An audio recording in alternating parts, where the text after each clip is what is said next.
And welcome back, everyone. Welcome back to another day, another edition of the OSC Season 12 Championship Lower Bracket Round 4. I'm, of course, Showslide VIP. With me, I'm joined by these amazing players, by the people in chats, and by my plushies as well. Welcome, one and all, to some more OSC. Again, the OSC Season 12 Championship, we've been going through the entirety of the bracket. It has been an intense bracket as well, might I add. A lot of rounds, upper bracket and lower bracket as well. And we are working through low bracket round 4.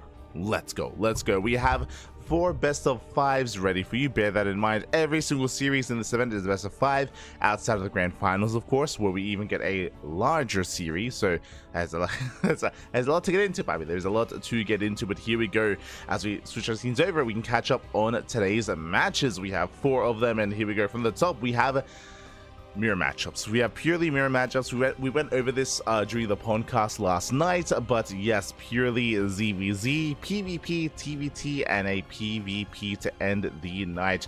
Now, this at least does confirm no mirror matchups moving forward into the next round in the lower bracket, as the winners of this series will be facing off against each other.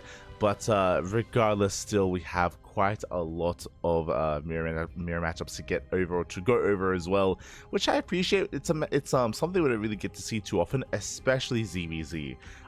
It's kind of crazy to see how, you know, the kind of game state has changed over time and evolved. I remember a time where we used to cast so many ZVZs. Nowadays it is a rarity. Same with Turn versus Terran as well. Like they're not seen as often as we used to. PvP all the time, but the other matchups less so. So I appreciate it. I do appreciate it here. So do look forward to what is to come. Also, we do have, I should start off this as well. We also have a change to our schedule. We'll keep you guys updated when it comes to our graphic.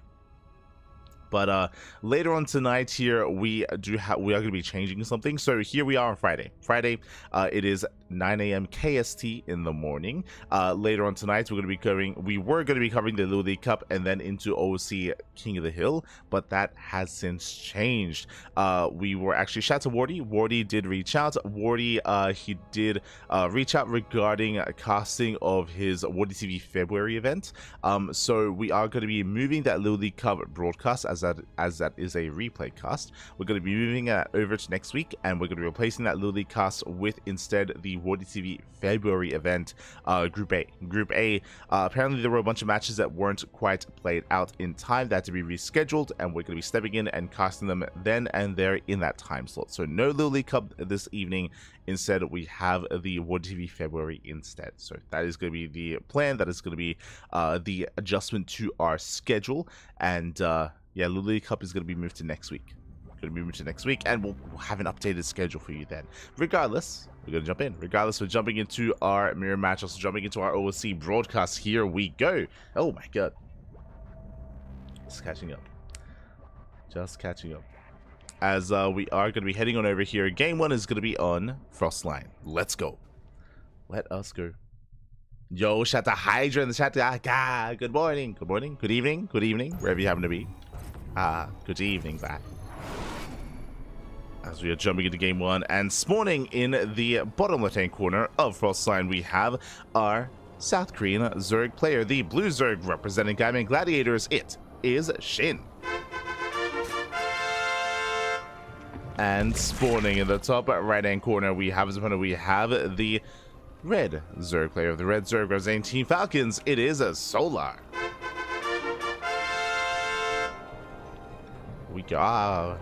It's been too long. I mean, I say that. I think we've been mainly getting our ZVZ action from the 5-Grow Cups. 5-Grow Cup, we've been covering Wayne versus Young Yakov relatively frequently, on a monthly basis at least. And before that, we did cast a little bit of Dark versus Solar, but at the same time, Dark versus Solar was also a ZVP, as Dark did off-race his Protoss, and has been off-racing as a lot of Protoss as well. So mirror matchups have been a little bit more of a rarity nowadays, so I'm excited to embrace these two face-off. Hard to say who is the favorite player coming into this. Solar, of course, he was known as as the Serral Slayer for quite some time. He was the answer to the Serral problem a couple of years ago now in WTL. Like Solar, he had some incredible ZVZs, very aggressive ZVZs as well, might I add. SHIN is very similar though. SHIN is very similar. He's also a very aggressive player, or can be very aggressive player in this matchup.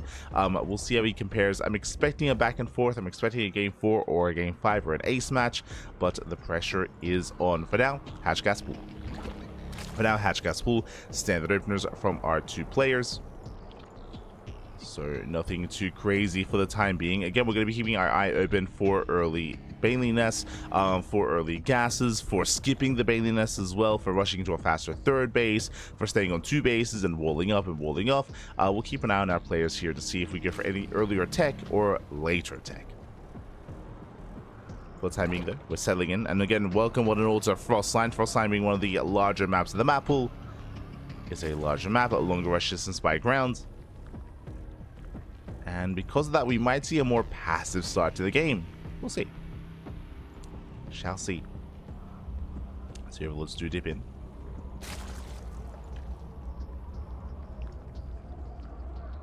Dip in. We have our initial link scouts moving out across the map. Again, this is to get eyes on the third base timing, the tech as well, any early gases, early evo chambers. And upon seeing the third base on time, we can deduce that it is a standard opener, I should say. Nothing too crazy, nothing too wild. And third base is under fire. Baneling nest on the way for both Solar and for SHIN, so no one is skipping any tech. So far, we are mirroring each other. We are going to be mirroring each other. As SHIN does pull away.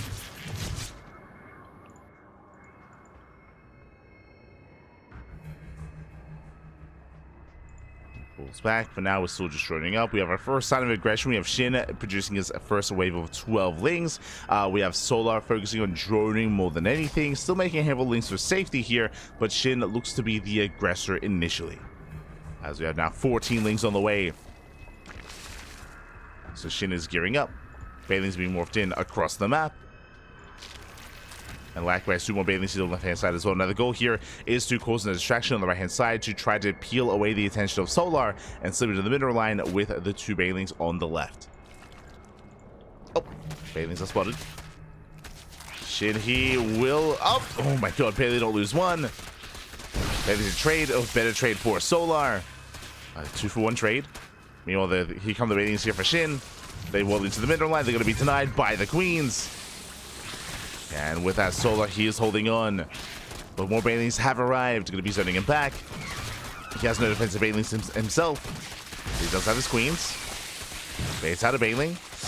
1 Baneling left. Decent connection. But last Solar, he will hold. He will hold. He has a defender's advantage. The Queens, they waddle over. And Solar, he didn't lose any workers. Didn't lose any drones yet. Yo, SHIN going for the dive. Solar, oh, a bit of an A move there with his Banelings, not the best connection. But regardless, he will still hold on, will still zone away. SHIN, he's committed, by the way, he's not stopping. Yeah, SHIN, he has not been droning, moving in with his Banelings, collapsing on the Queens. Oh my god, barely denies the Baneling as well. It barely does.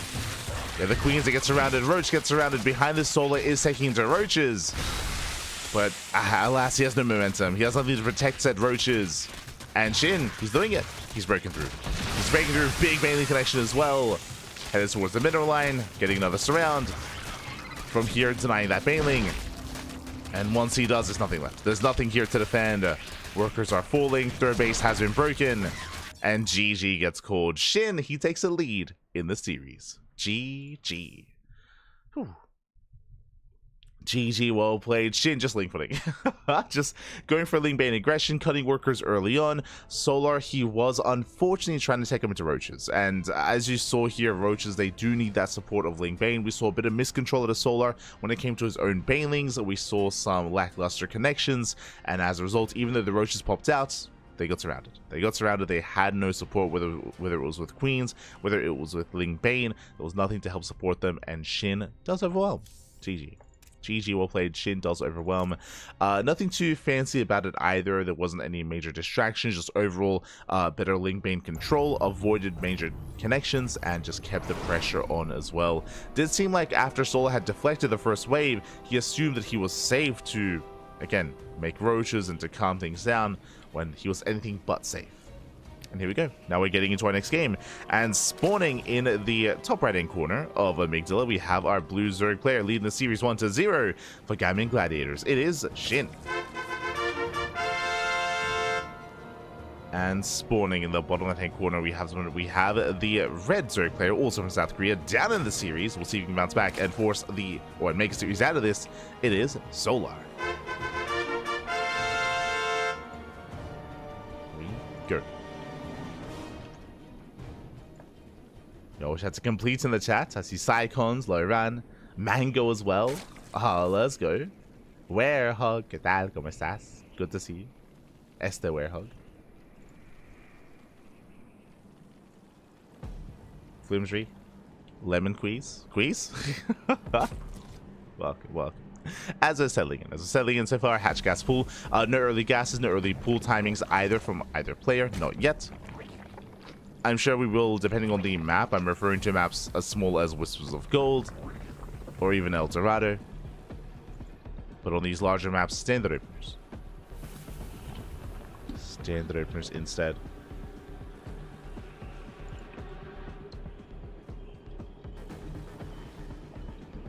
After game one, I would imagine that Solar's going to be more tempted to be the aggressor himself this time. But we'll see. As a reminder, Solar, he did drone up more than his opponent in the early game, which is, I mean, what led to the initial link flood.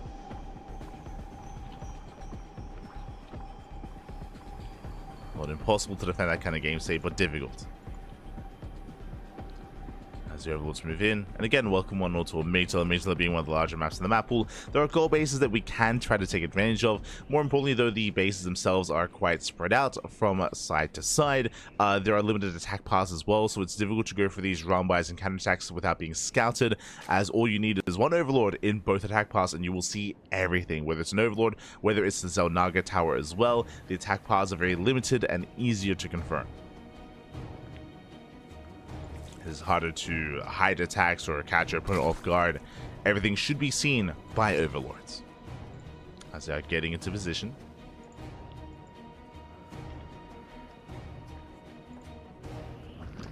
Third base is on the way, just like last game. Are on the way. We should soon be seeing those Balinets. Players are setting up. Queens are in position. Balinets here for Solar. And also for Shin.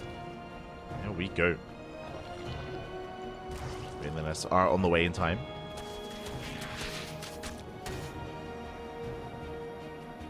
He's doing it again. Just like the last game, Shin is kind of works at 23 and we have 16 links in production. We do see that Solar, he's joining up even further, just like the previous game, getting up to what, 35 workers here.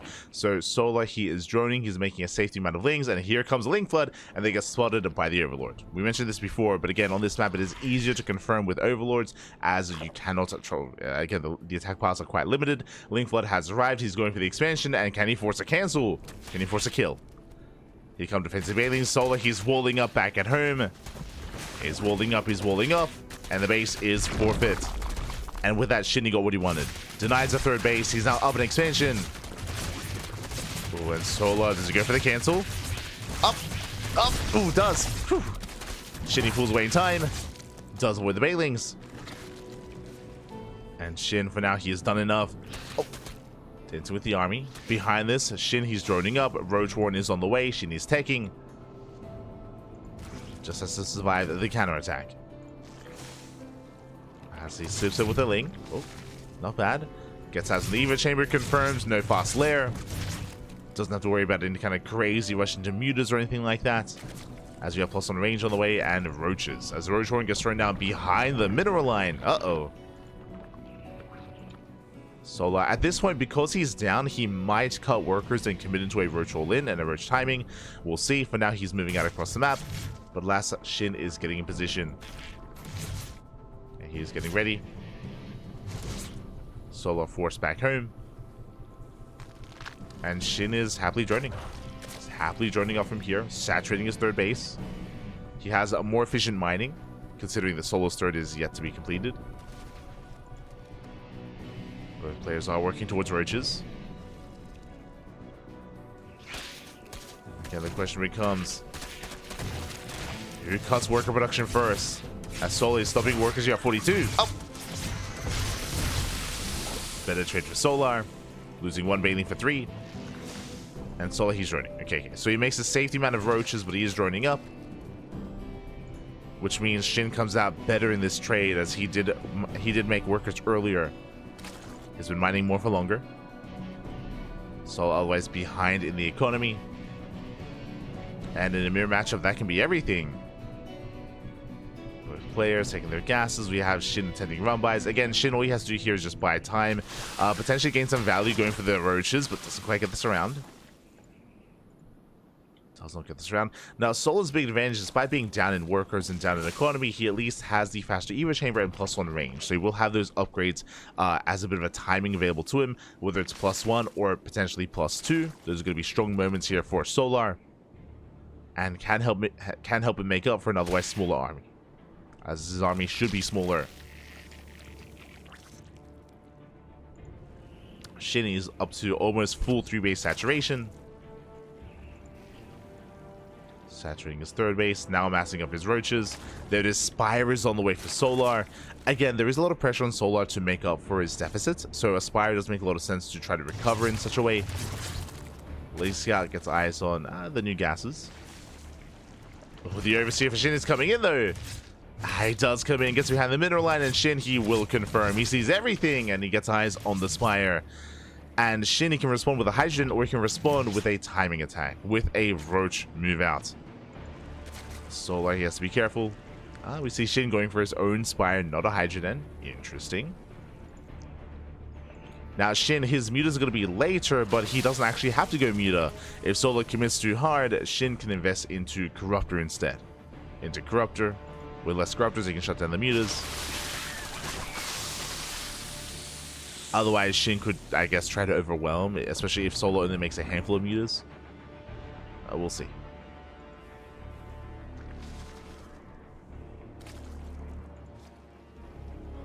For now, both players are building up their Roach armies. Spire is about to complete. Solar, he has enough for 5 mutas. It's going to be 6.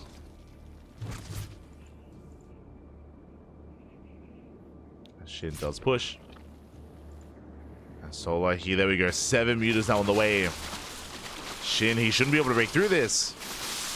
Yeah, it doesn't break through. Upgrades are even, but he's pushing into a concave. And with that Solar, he will defend. And the question becomes, SHIN, what do we go for? I'm gonna try to rush into mutas ourselves. I mean, SHIN has a bunch of resources banked up. Yeah, he has minerals and gas. And there it is, 9 Corruptors. And Corruptors, they are designed to hard counter muta. The downside is that they're quite limited. I mean, sure, they can hunt down Overlords as well, but unlike mutas who can harass mineral lines, Corruptors less so. And the mutas are revealed. Overlords are going down.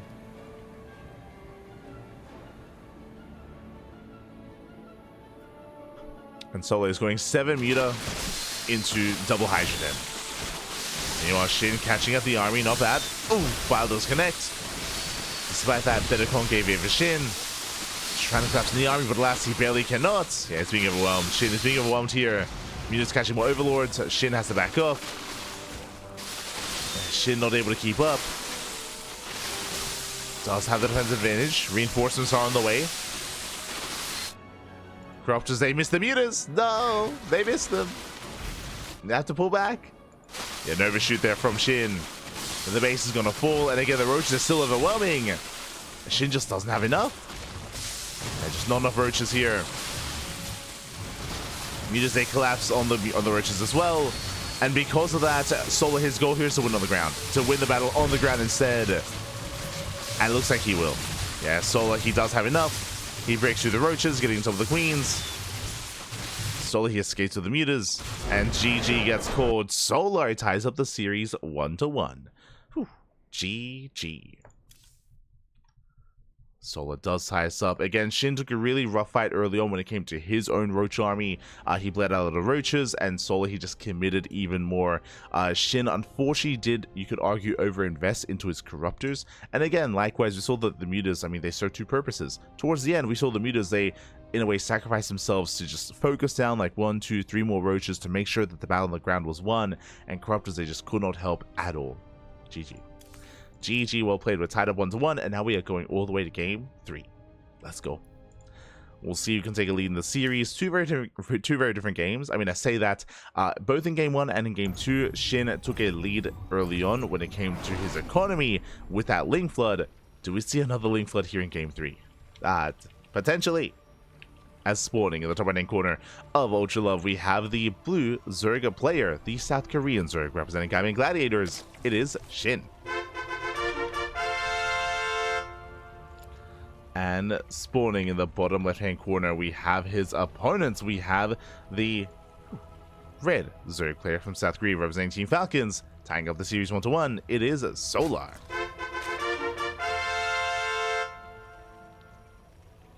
We go.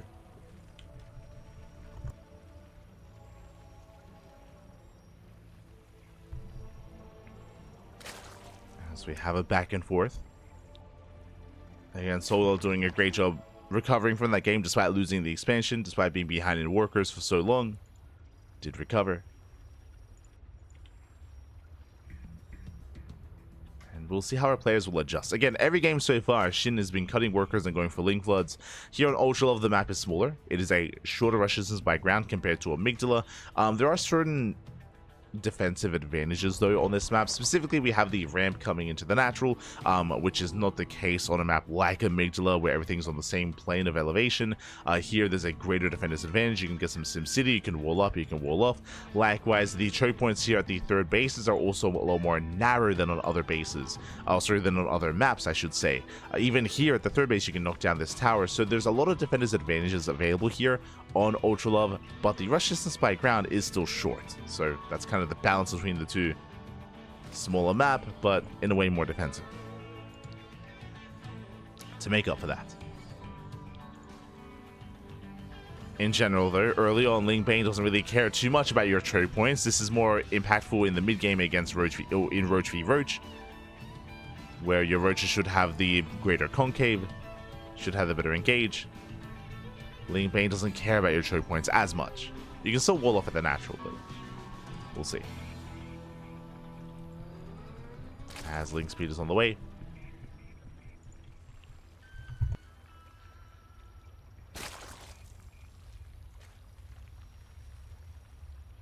We have our Link speed. Third base is being taken. From here we get into our Bailey Nest, and then we'll see if either player does invest into more links, which again, Shin has done every game so far with great success, winning the game in game 1 and of course gaining a lead in game 2. See how this turns out. Hatcheries are being spotted. Bailey Nest on the way for Solar, also for Shin.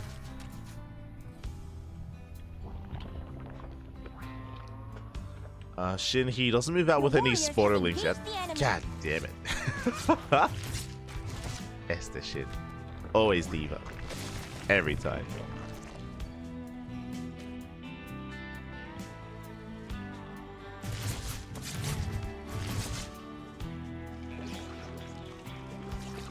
Now Shin, he's settling in. This time he's joining. This time he is making some links for safety, but only a handful of links. As opposed to the previous games where we would see him just rush up to like 18 link production. Not this time, only 6. So a handful of links pop out. Evo Chamber on the way. Interesting. A hidden Evo Chamber at that. Now, this could be one of two things. This feels late for +1 melee. This should be +1 Carapace. If it's +1 Carapace, this should be a Ling Roach all-in. Like a Ling Roach all-in. This is actually a build, again, if this is Carapace, this is a build that, he scouts that Solar did popularize a couple of years ago. Known as the Solar build. But alas, Solar, he sees everything. He confirms. Behind the Solar going for his own Roach Warren, joining up, saturating his bases. SHIN, he has the resources for an upgrade, but he opts not to go for it. Oh, there we go. Goes for a little bit later, +1 range instead. Okay. So rushing into range upgrades, so he will have the upgrade advantage. This shouldn't be that Ling Roach All-In that we mentioned previously, but now he's droning up. Yep, Lair is on the way. SHIN is gearing up for a later game state. At least he wanted to be aggressive, but because he got scouted, he does pivot away. Meanwhile, Solar, he's not droning. Yeah, Solar's not droning. Baits out of Bailing. Massive pickoff. And Solar, he is massing up roaches. His goal here should be, because he's scattered the faster Evo Chamber, to try to break SHIN before he could really hit his timing.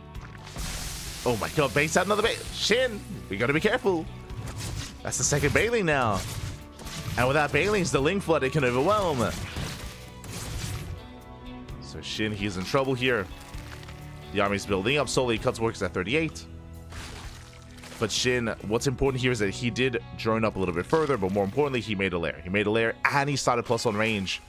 He canceled. He just canceled the upgrade. Making more roaches. Bailings, they try to waddle in. They zone away the Lings. Up! SHIN does pull back. SHIN is trying to hold his own, but he's being overwhelmed. Yeah, the Bailings, there's none here. No defensive Bailings. Lings, they collapse on top of the Queens. And Solar, he does it. He breaks through. Breaks through the main army. Again, SHIN, he made extra workers. He invested into a lair. He invested into an Evo Chamber. GG gets called, and Solar takes a lead. Whew. GG, well played. Again, Solar scouting, recognizing the build of his opponents, then just committing then and there. Again, SHIN, he did fumble when it came to defense, not just in how he was spending his money, but also the Bailings. We saw 2 Bailings sniped early on, and we saw that without those Bailings, there was nothing to protect the Queens and Roaches from the Lings. The Lings are able to close the gap. It's not like Lings are the deciding factor there, but they do a great job at just tanking shots, at buffering for your own Roaches, and of course, allowing for that all-in to overwhelm. GG. GG, well played. Whew, Solar does overwhelm, and so far it's been a short series, like fast games. Really fast games. We haven't really seen too much mid-game here between our players. Sure, we saw some Roach v Roach on Amygdala, but even then it was much more aggressive, it was much more committed, much more all-in. Now we're settling into game number 4. We'll see if we can tie this up and force the ace match, as spawning in the top left-hand corner of Whispers of Gold, we have the South Korean Zerg player, the Blue Zerg, representing Gaiman Gladiators. It is SHIN.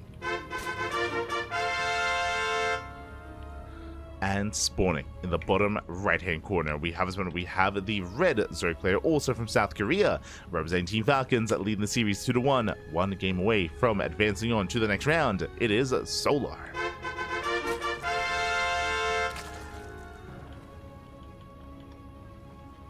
We go.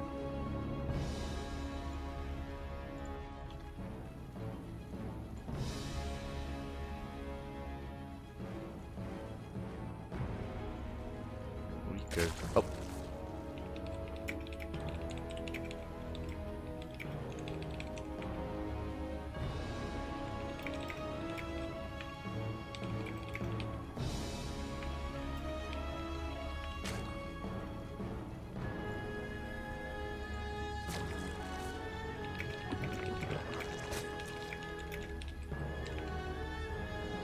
Beautiful.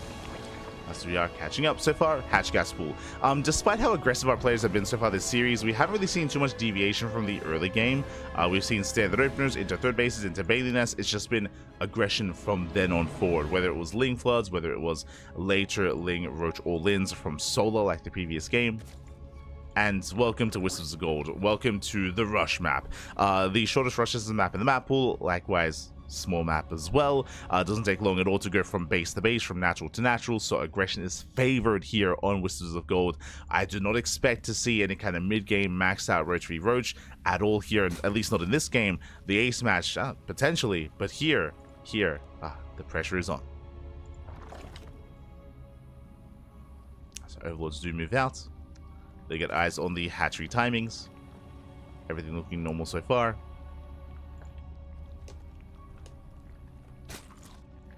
SHIN does pull away. Link speed for both players, and from here we should be taking our third bases into our Bailey nest. Again, I don't really expect too much deviation in the early game, but after that, that's when we cut workers, that's when we make links. That's what we just ape it up at. It's beautiful. It's beautiful. As we have Solar moving out with the scouting Lings. I did notice that last game Shin did avoid the Ling Scouts and is doing the same this time as well. So Shin just being a little bit greedier.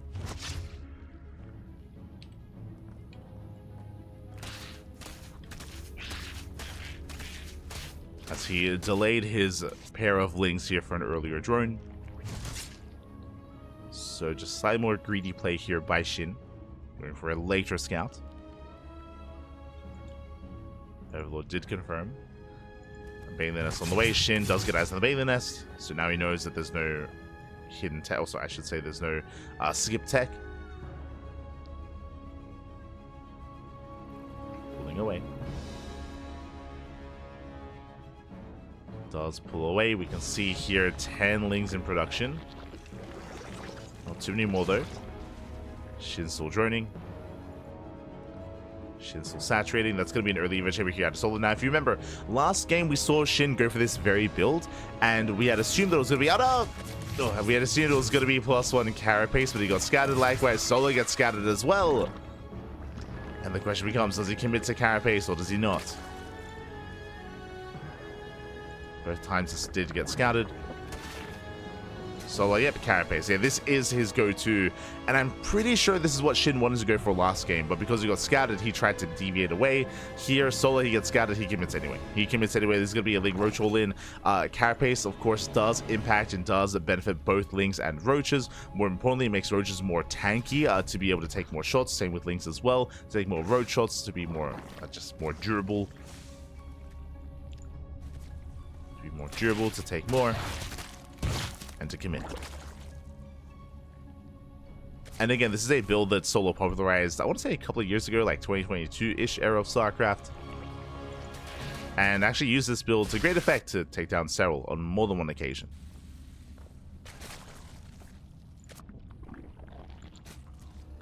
As we can see, Shin massing up his army. He's not droning. So Shin is not droning. He's expecting aggression out of Solar, and Shin, he wants to meet him with that aggression.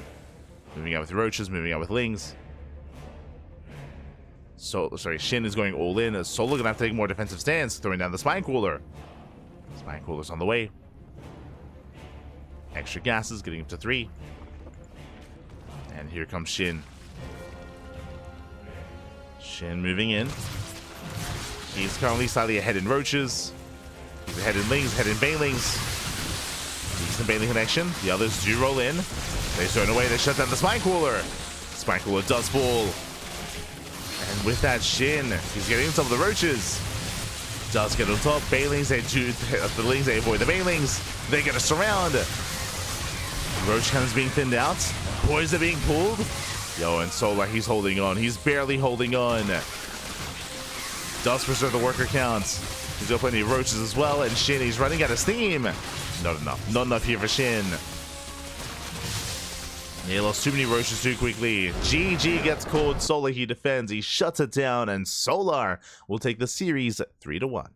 GG. Whew. GG, well played. Solar, he will claim the series. Shin, he attempted to punish the build of his opponent. Solar cutting workers early on, threw down the Spine Crawlers. +1 carapace was a factor towards the end of the fight. Did actually benefit him, and yeah, with that, GG, well played. Unfortunately, because of the movement of Shin's Lings, if you saw, he was forced to go around the army coming in from behind. It also meant that his Roaches were more vulnerable. They were taking extra shots, and the Roach count of Shin actually whittled down quite quickly. So it went down quite quickly, went from 9 down to 4 or down to 3 even. And with that, Shin, he just didn't have any firepower left with his army, lost too many Roaches, and had nothing remaining. GG, well played. With that, Solar will claim the series, and Shin will bow out of OSC Season 12 of the championship. Again, this is the lower bracket. Players are being eliminated as we speak, and we have lost our first one of the night. GG, well played. We have lost our first, and with that, that leads us into our second best of 5 of the evening, of the morning, depending on where you are. Up next is going to be a PvP, a bit of a Polish PvP between MaNa and Christian. Let's go. As we get into our next game, a big shout out to Hardcore Hits in the chat. Thank you so much. Thank you so much for the Switch Prime. Hope you enjoy the content. Hope you enjoy the casting. Hope you enjoy the star. Hope you enjoy. Again, thank you. Thank you so much. Thank you. So catching up. SHIN is Ragnarok? Yes, yes. SHIN, he name changed from Ragnarok a couple of years ago. I want to say around 2022, maybe 2021. It's been a couple of years now. But did name change from Ragnarok. It's been a couple of years. The one Spanko tanked so much damage. It did. Tanked a lot of banelings there. A lot of the banes. But here we go. We have our PvP, and again, MaNa has been popping off. If you've been watching our streams, or even watching the podcast for our wrap up kind of editions of the week's events, we've been giving so much praise to MaNa. MaNa has been popping off recently. MaNa he's been having his way with Spirit. He's been having his way with SKillous as well. MaNa has been looking very impressive, and we'll see how he compares to Cristiano here. We shall see. Cristiano, of course, has been on the rise amongst the Polish Protoss players. There's a lot of competition in Poland when it comes to Protoss. Cristiano, Geralt, MaNa as well. And MaNa, he's a veteran of the scene. He's been around a lot longer than the other two, but for good reason. Definitely has been looking so good as of late, and we'll see. We'll see how Cristiano can compare as we jump into game one. As I load into ley lines. Let's go. Loading into ley lines. GG. As spawning in the top right hand corner of ley lines, we have our Polish Protoss player, the red Protoss, representing Team Liquid. It is MaNa. And spawning in the bottom left hand corner, we have the blue Protoss player, also in land of Poland, representing Offside Esports. It is Cristiano. We go. Found some chocolate in my kitchen. Oh, let's go. That's the best kind of chocolate. The kind you didn't know you had. Let's go. As for now, we are going to be opening up. Now, Cristiano, when it comes to his PvP, he isn't too aggressive with it. What I mean by that, he's usually very mid-game oriented. We rarely get to see Cristiano go for... we rarely get to see him go for proxies and proxy, like, 4-gate or proxy robo. Even proxy stargate isn't really Cristiano's go-to. He typically thrives in that mid-game off of a 3-base economy. MaNa, on the other hand, is more chaotic. MaNa, he has no fear, he has no shame, he is willing to proxy it up at any moment at any time, or play macro as well, which is what makes MaNa that much more deadly, that much more unpredictable. For the time being, 2-gate opener. Cristiano is keeping his eye open here for the second pylon. Likewise, MaNa going for a later scout, but is not setting up for a proxy. So both players keeping an eye on each other. There we go. Does confirm the pylon. Pylon has been found. Likewise, second pylon for Cristiano as well. And both will confirm. As the probe does dip in and confirms the pylon. With this, we know that there is no proxy. There's no shenanigans, at least early on. From here, we're looking for the third pylon, and we're looking to delay the expansion for as long as possible. We have our first units. MaNa going Sentry Expand. Greedy build out of MaNa. Cristiano going Stalker Adept. Now, basically, MaNa, he is skipping his second unit. Ooh, and he is pylon blocked, so as a result, Robo first. Interesting. Robo first is leading towards aggression. This can lead into an early Prism, early mortar production as well. This is a really drastic response from MaNa, and the problem is Cristiano, he doesn't know. Remember, Cristiano, he got zoned away from the main, he was blocking the expansion, he's now out, and Cristiano, he doesn't see what's happening. Likewise, Adept Stalker Opener means no Sentry, no Hallucination Scout. He has to rely on the Adept to get some kind of scouting information. He's moving out across the map. If we see another gateway, it's going to be a 1-base all-in. Like, the longer this goes on, the more it's feeling like a 1-base all-in, but oh, okay, MaNa does expand. No third gateway, thankfully. Adept shades in. Adept is denied.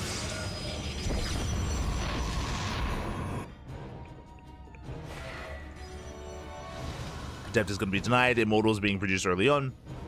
Now, there is a timing available here to MaNa where he can build up to 1 or even 2 Immortals, move out across the map early on with sentries. Yep, sentries are on the way, and he can break the natural here. Like, this is a really devastating push that MaNa is setting up. And Cristiano, he needs to confirm. He doesn't. He does not confirm. Oh, no! Oh, barely doesn't get in. But now trading well against the initial army. Takes down the pylon. Pylon does fall. Immortal has arrived. And with that, Cristiano has to back the hell off. Has to pull away. Here comes that War Prism. Looks like MaNa is going to commit. Adept shades in. Confirms the opener. Gets 1 probe. Distracting his opponent. And back at him, we can see Cristiano. He responds with his own robo. He needs his own Immortal production to catch up.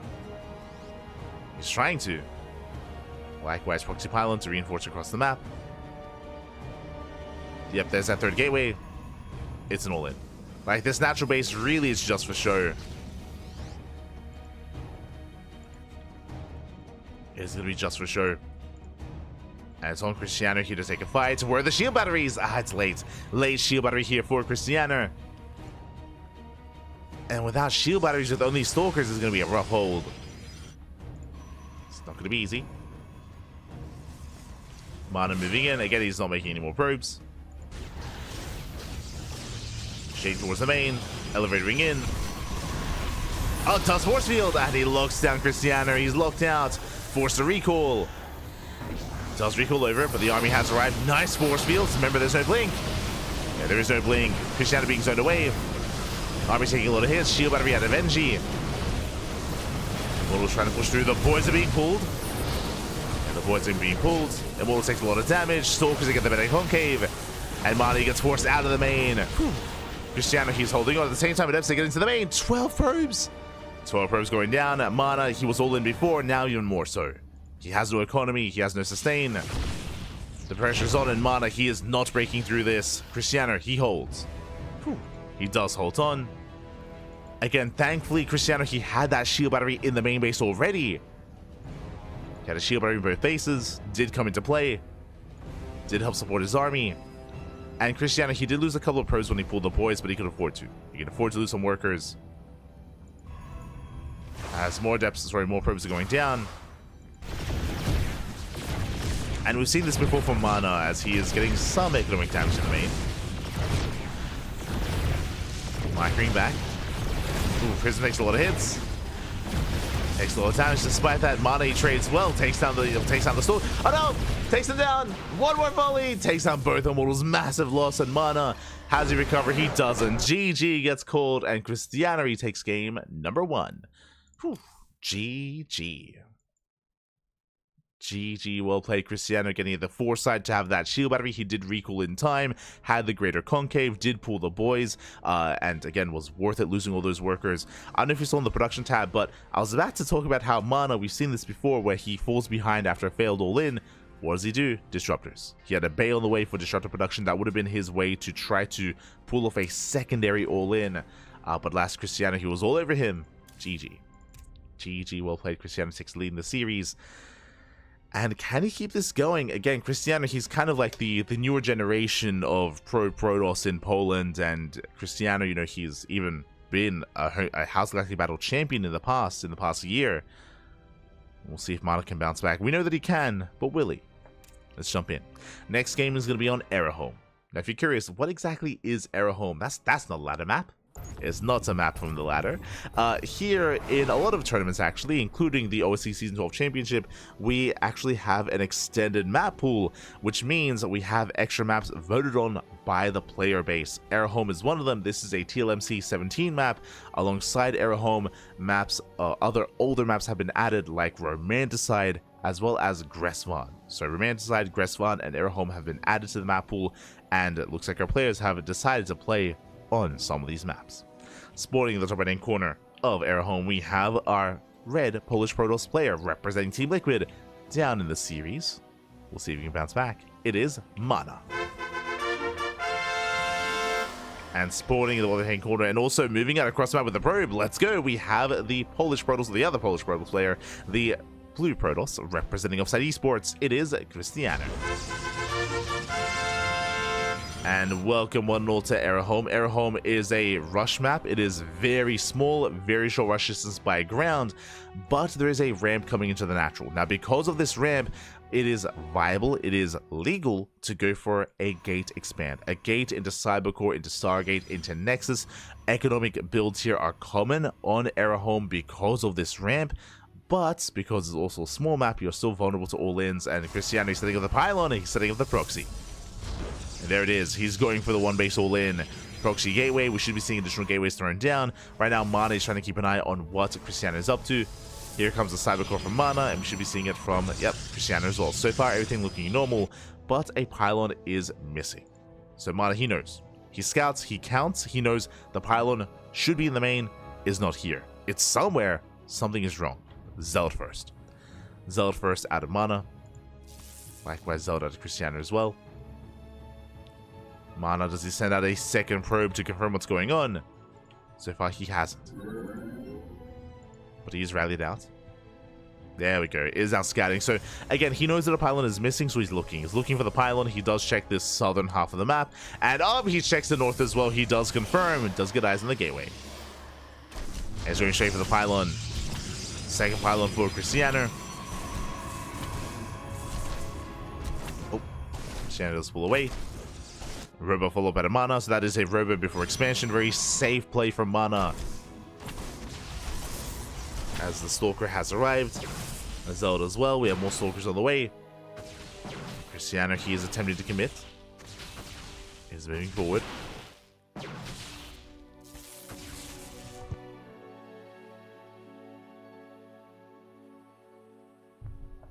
For now, it is going to be zoned away. Zealot does wander into the main, does scout, does confirm the robo. Cristiano, he expands behind this. He does not throw down extra gateways, so only 2 gate. 2 gate into an expansion. This is a bit of a messy style here out of Cristiano, as he gets one probe. Gets one probe in the main. Immortal production has begun. Now, what I'm concerned by here is that this defense out of MaNa can turn into an offensive. Like we saw even last game, right? Like a river opener into an all-in. We could see that again out of MaNa. And I'm concerned that Cristiano may have poked the bear. Like, sure, he is ahead when it comes to the bases. He's ahead in the economy. Stargate follow-up into Void Rays most likely, if he feels threatened. But can he deal with that immortal push? As the first immortal has arrived.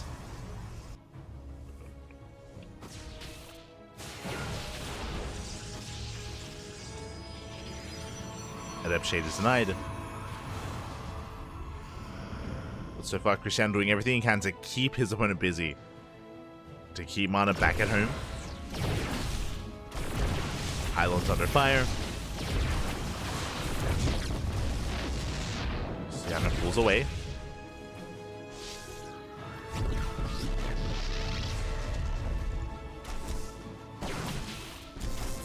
Back.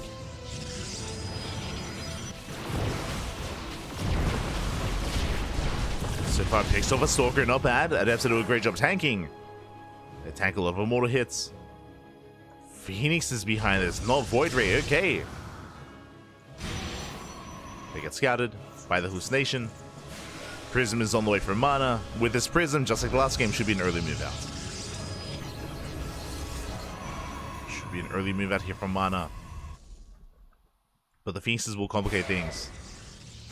And again, MaNa is at least aware. Despite that, he moves out onto the map. Just halfway. From here, he pulls away.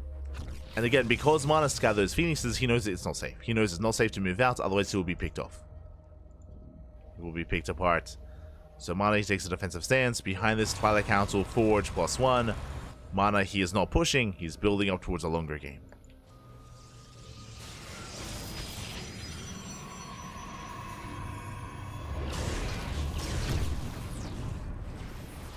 Cristiano does confirm it, F-Station into the mineral line, Pro's going to be targeted down, and Phoenixes, they can lift. They can and will find more damage. We're getting him to 5 probes. Christiana, he's popping up. Getting more phoenixes, getting more worker kills. Going for the sentry, and he gets it. Yeah, out of range of the shield battery, gets one, he gets both. Oh my god. Christiana just picking MaNa apart. Ay, ay, ay. As the phoenixes are out of energy. They're out of energy, they can't lift anything else up. Otherwise they would. Oracle moves out. And Christiana is going for a gateway focus composition. Meanwhile, MaNa, he does get across the map, but Eps have arrived. And phoenixes are out of position. Okay, a couple of probe kills. 3 probes going down. Phoenixes, they respond. There's the recall. But very nice damage here from MaNa. Very necessary as well. Oh. The micro. Let's go. Yo, the big up micro out of MaNa. The Oracle takes a lot of damage, a lot of hits. Has to pull away. In the end, Christiana still comes out ahead. The Oracle does survive. But very nice control. That should have been so much worse.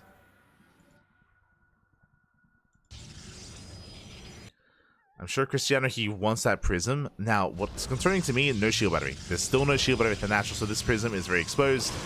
And he's going for it. Oh, no, my apologies. Is a shield battery. At the wall. Mineral line is exposed, though. Getting another 4 probe kills. As Christiana, he's done making phoenixes. Building up into Charged Archon. Both players are. Charge Archon on the way. Christiana the first to expand, taking a 3rd base. Still has a better economy. MaNa's getting ready for his move out, going for a massive gateway explosion.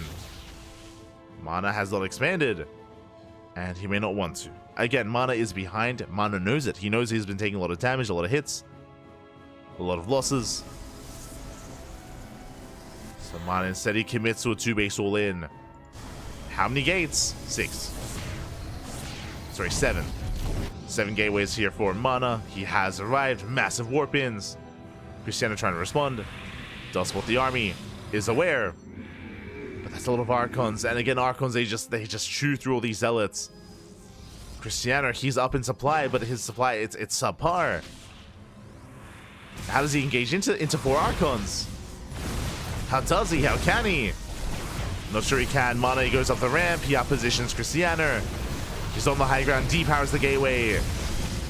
And Christiana, he's just locked out of his own base. He's locked out of his own expansion. Prism goes down after the warp in. And Christiana's gonna lose everything. Every probe is going down at the natural. Massive losses. And what can he do? He just can't touch this. There's just too many Archons. Is forced to recall. But last MaNa, he just turns back around. He spots the recall. Heads back to the natural. MaNa, he holds control of the choke point. Cells are coming from behind. Goes to the lift. And Christiana, can he break out? The surround is the best option. The best chance he has. And can he break through? Oh my god, there are too many Archons. Yeah, just too many Archons here. GG gets called. And MaNa will overwhelm and tie up the series at 1-1. GG. GG, well played. As we do see MaNa breaking through. How does he? How can he? Well, the answer is he cannot. It was a rhetorical question, but yes, he cannot engage. Again, as we saw, like it was a 2-base all-in out of MaNa. He had 4 Archons, and with a purely Zealot army, you cannot engage into that army. It does melt. It does, yeah, it's just less than ideal. Despite the fact that, of course, Christiana, he had the higher supply to work with, was unable to engage. GG, well played. With that, we're getting into the ace match. Oh, sorry, game 3. It's a best of 5. We're getting into game 3. We're here to determine who will take a lead in the series. Will it go the way of MaNa or Christiana? Let's go.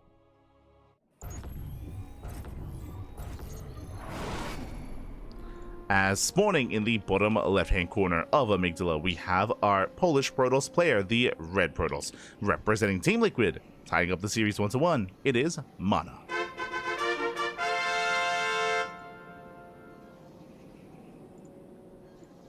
And spawning in the top right-hand corner, we have his opponent. We have the Blue Protoss player, also from the land of Poland, representing Offside Esports. It is Christiana. We go. So PvP does continue. And so far, both games, MaNa has been forced into an all-in. Both in Game 1 and in Game 2. This time, though, Cristiano, he was a little bit too greedy. He was not really expecting the kind of army to move out. Despite Cristiano doing so much economic damage with his Phoenixes, despite him taking up into Charge Lots and Archons, of course, he just didn't have the robust army he needed to deal with a mass Archon himself. The Phoenixes, they did nothing. Sure, they were able to shut down the War Prism. You could argue that maybe if they had gone for the dive sooner, then maybe he could have held. I'm referring to sniping the War Prism before the Warp in, before those Zealots came in to reinforce. Potentially. But it was a hard call to make, and in the end, MaNa did over well. And that leads us here into Game 3. For the time being, 2-gate open. 2-gate open out of MaNa, likewise 2-gate open out of Cristiano. Unlike the previous game, there is no ramp. There's no ramp coming into the natural. There is no incentive for an economic opener. So we have mirrored builds. Have mirrored builds. MaNa going to be hiding a second pylon. Love to see it. And Cristiano will confirm. Basically, one of the first things you do when it comes to your probe scouts, one of your big priorities here is counting and checking for the pylons of your opponent. Should be in the main. Cristiano's is. His second pylon is in the main base, MaNa's is not. And Cristiano, he knows it. He does confirm the pylon is missing, which means there's a high chance it's going to be a proxy. We can see it is a proxy, but not an all-in. It's a proxy Stargate. This is designed to get economic damage and then to expand behind it. This should be proxy Oracle, not Void Ray or Phoenix or anything like that. Just an Oracle to get across the map, to get into the mineral line, to get ahead economically. We do see Cristiano opening up with a Stargate himself back at home. Interesting. We even hide the third, but Jesus. We even hide the third pylon as well. The mind games, papi. Ay, ay, ay. We do have a defensive Stargate. We do see that Cristiano, his goal here should be to search, to look. Oh, he finds it. Oh my god. The probe does check the third base, and he has found the proxy Stargate. He knows, he's aware, which means he can open up Phoenix. And that is going to be a hard counter to the Oracle. Uh-oh. Cristiano, he does spot the two adepts. Has a pylon of his own. Stargate's done. Show us the Phoenix. Shield battery's on the way. And there it is. Phoenix is in production. And the problem here is that MaNa doesn't know. MaNa, he has no information. He has not gone into the main base. He doesn't know that he's walking into a trap. He's walking into a Phoenix. We'll see if he can save the Oracle. There's our proxy gateway. Cristiano turning this into a one-base all-in himself. His goal to shut down the Oracle. No! Oh my god, Oracle already taking a lot of hits. Takes a lot of damage. Phoenix is on the hunt. And, oh, he does barely. Oh, does he check? Doesn't find it yet. Does miss it. Oracle gets into the mineral line, but there's a shield battery. Shield battery is ready. Oracle forced back. And the recoil is not going to be good enough. Oracle does fall. At the same time, Stargate is depowered. And MaNa's in trouble. MaNa, he is in trouble here. Now, the problem being, of course, MaNa, one, he's investing into a Nexus that Cristiano did not, as he's focusing on Stalker Warpins and reinforcements. Likewise, MaNa invests into a Stargate that is not applicable either. Not coming into play, as it is depowered. So MaNa, he's down to 2 gates. 2 gates, 2 Warpins at a time. And Cristiano, how many does he have? He has 3. He has 3 gateways, lifts a Stalker, targets it down, and Cristiano, he should be able to overwhelm. We'll lose 1 Phoenix. 1 Phoenix does fall. Shield battery isn't ready. So far, good control of the MaNa, but still Stalkers are getting picked up. Yeah, Stalkers are going down. Oof. Losing another and another. And he just can't keep up. In a mirror matchup like this, he cannot keep up. Not with this kind of supply. Not with the warp-ins. And Cristiano, he's doing it. He breaks the natural. And what, again, MaNa, he can only warp into units at a time. He cannot overwhelm this. He's stuck in the main. He's stuck in the main base. Working towards Blink. Again, working towards further tech that isn't really coming into play. MaNa thinking further ahead. Too far ahead.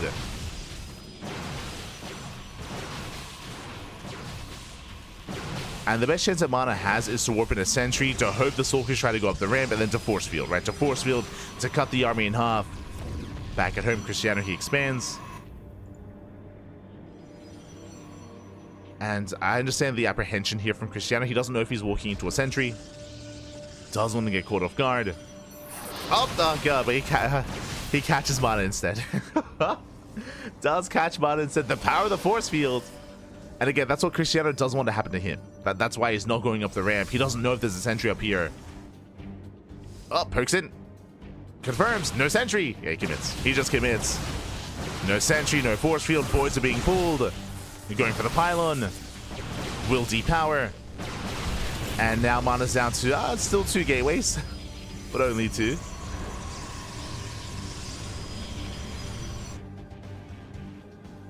And Cristiano, he can just calm things down. He finds the 3rd pylon. He can just probe off from here. Make some shield batteries, get into his own robo, play defensive, and get further ahead. I would say that Cristiano, again, he could force the issue and he could have broken into the main, but he didn't know how safe it was to do so. We see everything. Cristiano does not. MaNa going for a counterattack. Cristiano, he did recall. He's back home. Yo, hallucinated immortal. You love to see it. MaNa, he triggers the shields on the fake immortal. Shield battery is done. Nice force field. MaNa, he targets down. Oh no! He targets down the hallucination. Wasted DPS. The real immortal has arrived. And MaNa is going for the proxy. He does not expand. MaNa, he's forced into an all-in. I mean, he knows he cannot expand from this position. He's too far behind. So it's all or nothing for MaNa. And the longer this goes on, the better it is for Cristiano, as he's getting a 2nd immortal. Throwing down his own shield battery. Oh. Linking forward, takes down 1 immortal. Just the one though. And again, the shield batteries, they come into play. 2nd immortal has arrived, and MaNa, he will lose everything. GG gets called, and Cristiano will take a lead. GG. Cristiano, he takes a 2-1 lead here against MaNa. Whew, once again, though, a very intense series, similar to our ZVZ, actually, where we have not had a macro game. not at all here in this best of 5. It's been all in after all in after all in. Some of them proxied, some of them forced out of the opposing player. Regardless, we have not seen proper macro play. We've not gotten up to 3 bases, not at all. I mean, we kind of saw that attempted from Cristiano on Error Home. Attempted, but then died to an all-in. And that leads us here into game number 4. Let's go. The pressure is now on MaNa. And again, he is a veteran of the scene, so I'm sure there's no pressure on him. He's been in this position many a time in the past. Cristiano less so, as he is a younger player. He is a relatively newer face compared to MaNa. But here we go. Here we go. Jumping into game 4 and spawning in the bottom right hand corner of King's Cove, we have our red Polish Protoss player for Team Liquid. Down in the series, the pressure is on to take this game into 5-pack and to force the ace match. It is MaNa. And spawning in the top left hand corner, we have his opponent. We have the blue Polish Protoss player representing Offside Esports, leading the series 2-1, 1 game away from claiming the entire series. It is Cristiano. Standard PvP. That's what we want, Pappy. That's what we want. That's what we're here for, Pappy. Let's go. But we're leading into King's Cove, and something to bear in mind as we open up 2 gates once again is that King's Cove is one of the largest maps in the map pool. It's a very large map. I think 3rd only to Abyssal Reef and to Neon Violet Square. So a very large map, a lot of bases, a lot of open spaces in the center as well. I should say choke points, really. Because of how large it is, we often see a lot of longer and later games on King's Cove. So if there were to be a map where we could embrace, a 3-base economy and max out armies and a 4th base even as well, this would be it.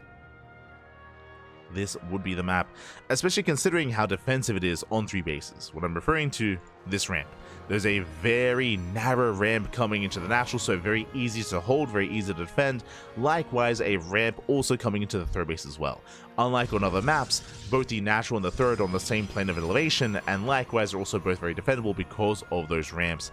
So as a result, we often see players getting up to 3 bases without too much issue.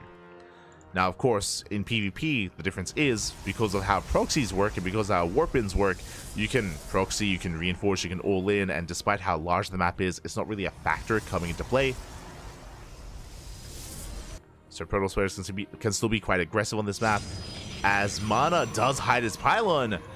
Ooh, and Cristiano, he doesn't check. He goes further in, he's looking for the pylon, he doesn't find it. It's hidden further in the main. Oh, and he doesn't go. He doesn't go further in. He believes there's a proxy. So right now, mind games. Mind games out of MaNa here, hiding the pylon, hiding the Stargate in the main, making it look like he's more aggressive than he is. And Cristiano, he's looking. He's on the hunt, searching for a pylon that doesn't exist. Or it does exist, but not where he thinks. It's in the main. So, nice start here for MaNa. Ooh, but it was a sentry opener out of Cristiano. What does that mean? Hallucination across the map, and there is a high chance for this hallucination to confirm what's going on. There's a high chance. Checks natural, spots a pylon, confirms that there should be an expansion on the way. Goes further into the main, and oh god, he still doesn't check. God damn it. Still doesn't confirm. Now, there is still a chance that it is a proxy Stargate here at the 3rd base or 4th base location. Cristiano going for a spotter pylon. No shield battery yet. Oracle's on the way. There's a shield battery here at the natural. Cristiano, he's in position to defend against a push. He's ready to hold. A safe opener, going for a robo as well. Very safe play here by Cristiano. And the main base is exposed. The last thing on his mind is a shield or is a proxy Stargate, as it would have hit sooner. And this Oracle, it can pop off. He can. And he will. Here gets 1, gets 2, gets 3 probe kills already. Takes down 3 workers. Not a bad start. As the Oracle does survive. As he doubles back around, gets a 4th. Oh my god. Oh, takes down 5 probes at a cost though. The Oracle barely escapes, barely survives. But it does live. As we have a 2nd Oracle coming in. MaNa is not done. Getting a little bit greedy. Gets 1 more probe. This time doesn't take any hull damage. Does get away. And Cristiano, he's falling behind. He's falling behind economically. Get into his own robo, into his own warpism to reinforce across the map.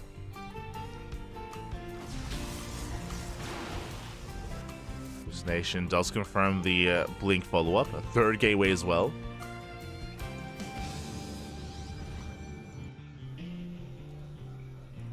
MaNa embracing those blink stalkers. And Cristiano, he's pushing. I mean, he has to push, but the revelation sees everything. So MaNa, he sees the move out. He is aware. As Cristiano moves out, MaNa could move in. There are stalkers on patrol though. Cristiano does leave them behind. And Cristiano, he has to commit. He has to get some damage here. As it does move out, MaNa setting up back at home, warping in more stalkers. Preparing for the push.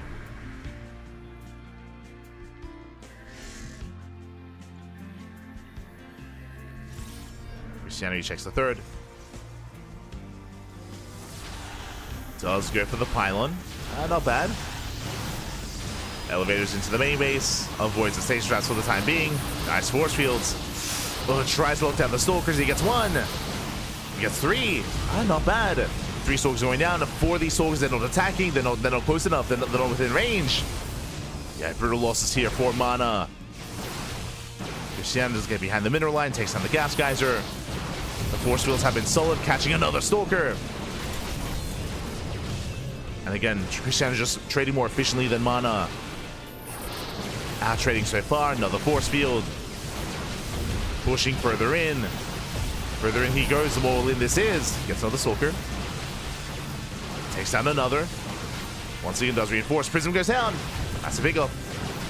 Prism does fall. And Cristiano, he's running out of steam. Forced to recall. Bleeds out a stalker. But he gets 11 probe kills. 11 workers go down. Oracles across the map. They're deflected. They're denied. Remember, Cristiano, he did leave 2 stalkers at home to defend. And he does defend. Ooh, okay, and as the dust does settle, Cristiano, look at the trades here. Cristiano, he lost 3 stalkers for 6. So the value was insane here by Cristiano. A lot of that came down to the sentries, came down to the force fields. Likewise, he was able to kill 12 probes in total. And with that, despite Cristiano falling behind in the worker count, he now catches up, if not exceeds MaNa. So the better economy for Cristiano.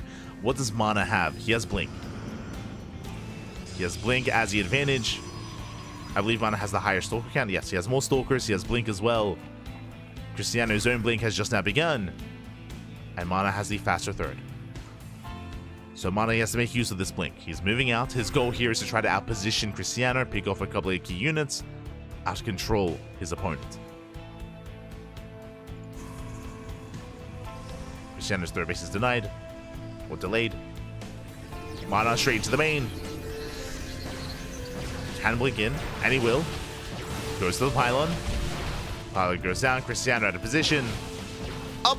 Oh my god, he does notice. Yeah, it does notice stasis. Keen eyes there by Cristiano. I mean, he did see it being thrown down. Denies the other. Nice force field. Takes down a stalker. Ooh, gets two.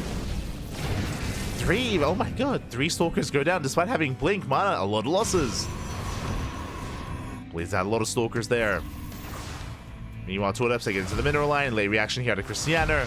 No reaction. 5, 6 probes going down. Cristiano's focusing across the map, killing damage or getting damage on himself at a cost. And 9 probe kills.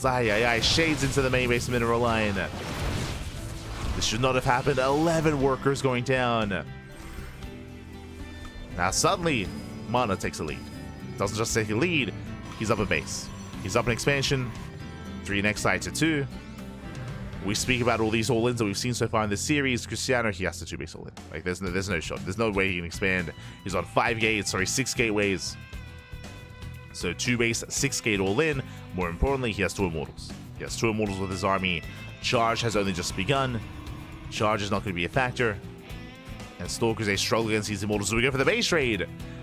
That may be the best answer here for MaNa. Just give up on the third and go for the kill. Send it, man. Send it. Blinks in.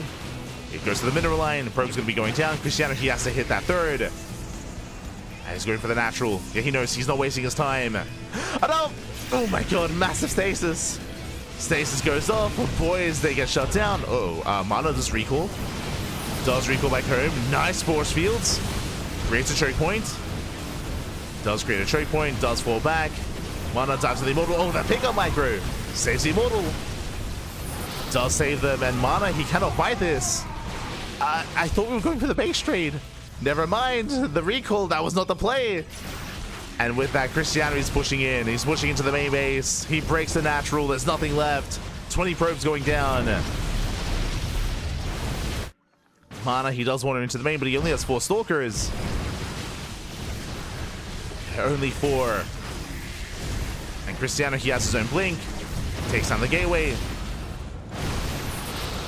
Once again, the force fields have been on point for Cristiano this entire game. Just throwing away so many stalkers where they're not able to fight. Yeah, the SimCity working against MaNa. Just so much wasted DPS. Stasis goes off, gets an immortal, not bad. Does take down an immortal. Cristiano again working with the SimCity. Using it against MaNa. So pushing forward, boys are being pulled. The force field, oh my god, he locks down the boys. The probes, they can't engage. And MaNa is going to lose everything here. As one immortal comes out of stasis, the other stasis gets baited out as well. And MaNa, he is down to how many stalkers? Down to 12. Down to 11. And he's just being chased down. Just being chased down from here on forward. He just cannot keep up. Across the map, we see Cristiano, he saved the boys. Saved the probes. And GG gets called. Cristiano, he overwhelms. And Cristiano, he will claim the series 3-1, eliminating MaNa from the tournament. GG. GG, well played. Let's go.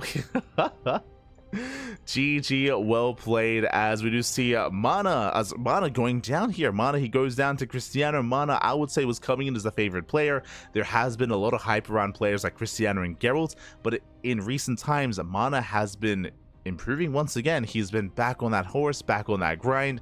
MaNa has been once again kind of like regaining like his former skill, and it's been crazy to see MaNa's recent results. Despite that, does fall at the hands of Cristiano in a very chaotic series, to be fair. Like, I maybe even still favor MaNa in a standard PvP, like in the mid game and the late game, but we didn't get that here.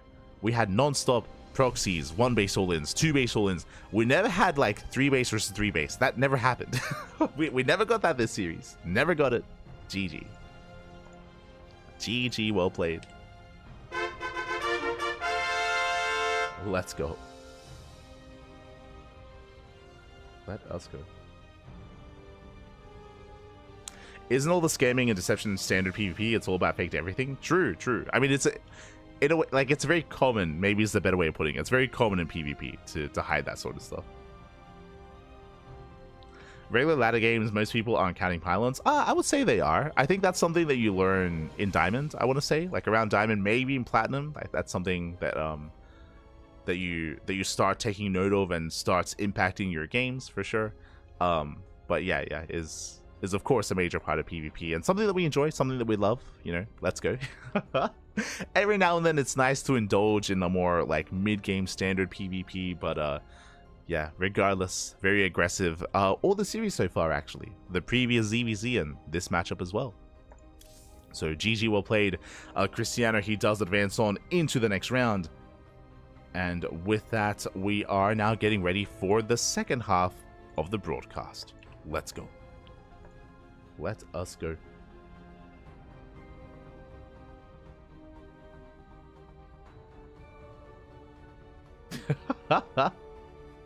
So just catching up the YouTube chat. Let's go. But here we go. Let's switch our scenes over and catch up on our upcoming matches. Whew. Okay, from the top here, we just wrapped up with Solo versus SHIN, with Cristiano versus MaNa. So far, we haven't had a clean sweep in either direction. We have had back and forths. No ace match yet. No ace matches yet, but regardless, we've gotten up to game 4, which is the least that I want out of this. I don't want any single 3-0s, not at all. But up next, we have more mirror matchups. We have Cure versus Spirit, and we have SKillous versus Nightmare. Those are the upcoming matches. Despite how chaotic MaNa versus Cristiano was, SKillous versus Nightmare, that might be the polar opposite of PvP. We might be seeing some more standard macro games there. We'll get there eventually. We'll get there eventually. For now, though, we are going to be indulging in some Terran versus Terran. Cure versus Spirit is going to be an interesting one. Coming into this, I do favor Cure. Cure, he has some terrifying TVT. I mean, a lot of the Korean Terrans are. Like, they have some of the best, if not the best, TVT in the world. Referring to players like Cure, your Beyonds, your Marus. They all kind of play amongst themselves. Your Gumihos and Ryungs, of course, they'll play amongst themselves. They improve their TVT. We'll see how Spirit can contest against Cure. We'll see how Piotr can perform. I'm ready for it. Let's go. Let us go. Before then, though, we're going to be going on a short break. We're halfway through the broadcast. 4 best of 5s. That's what we have ready for you here tonight.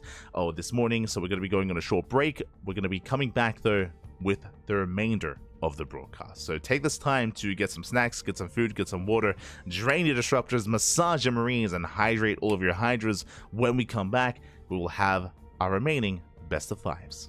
Till then, see you soon. See you soon.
And welcome back, everyone. Welcome back to the second half of the broadcast, the second half of the OSC Season 12 Championship at lower bracket round number 4. We just wrapped up with 2 of our mirror matchups, and we have non-stop mirror matchups here moving forward.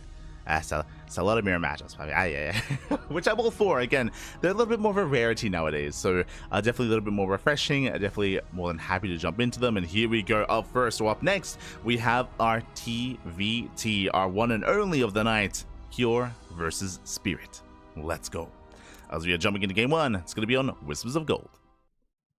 And so far, we've had a lot of aggression in both of our ZVZs and PvPs. We've seen a lot of aggression, a lot of all-ins, a lot of proxies.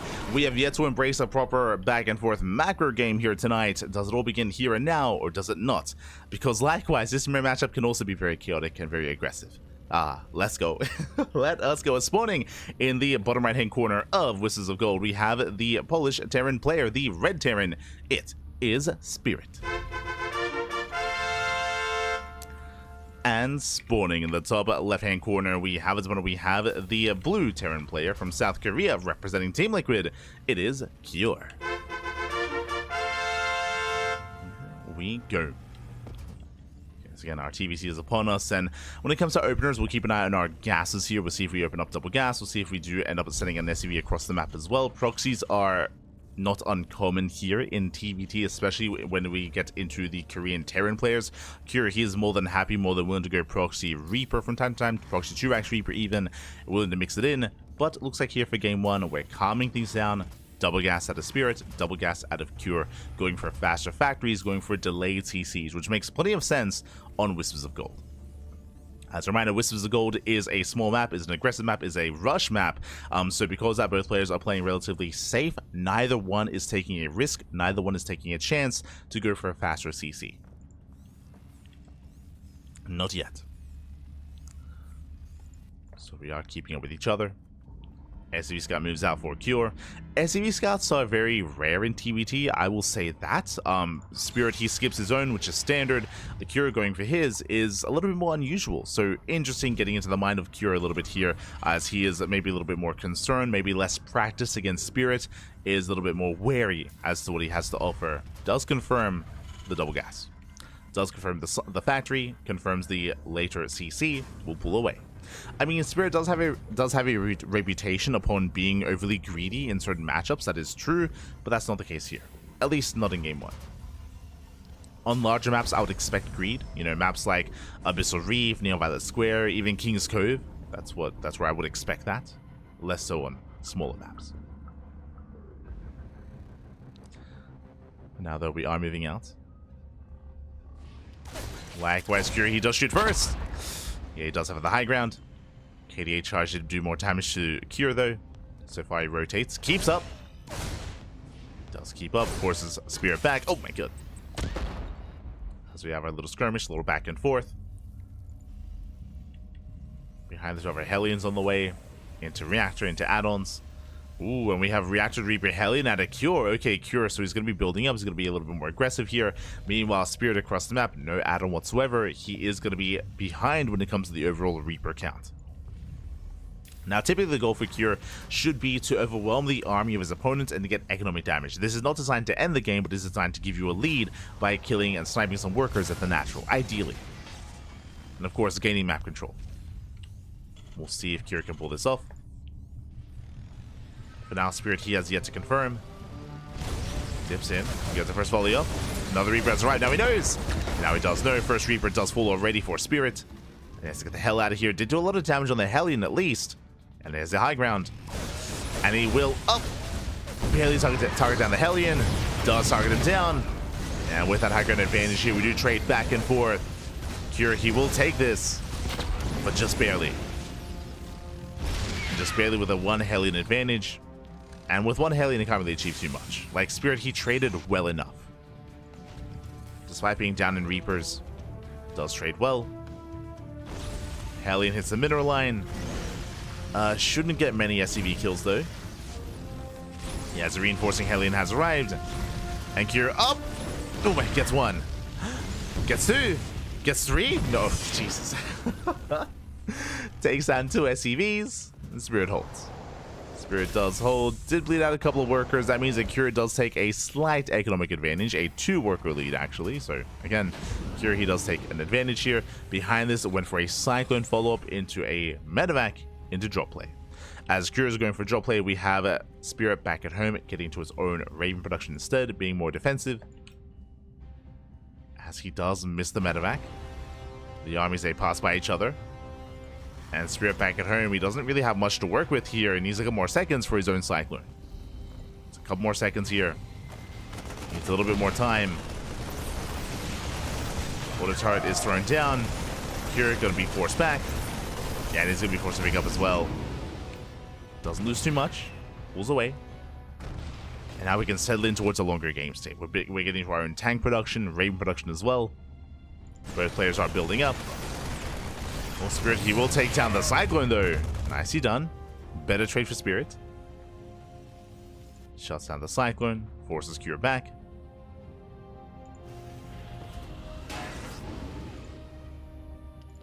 Cure lifting into the main. Heads for the mineral line. And we'll see what he can get done. Oh! Oh my god. Yeah, barely gets a Cyclone. Nice control. Some nice control there out of Cure. He does make up for his earlier loss. Rallying across the map. Denies the third TC. Spirit getting on location. Greedy move there from Spirit. Gets punished for it. Cure doing the same though.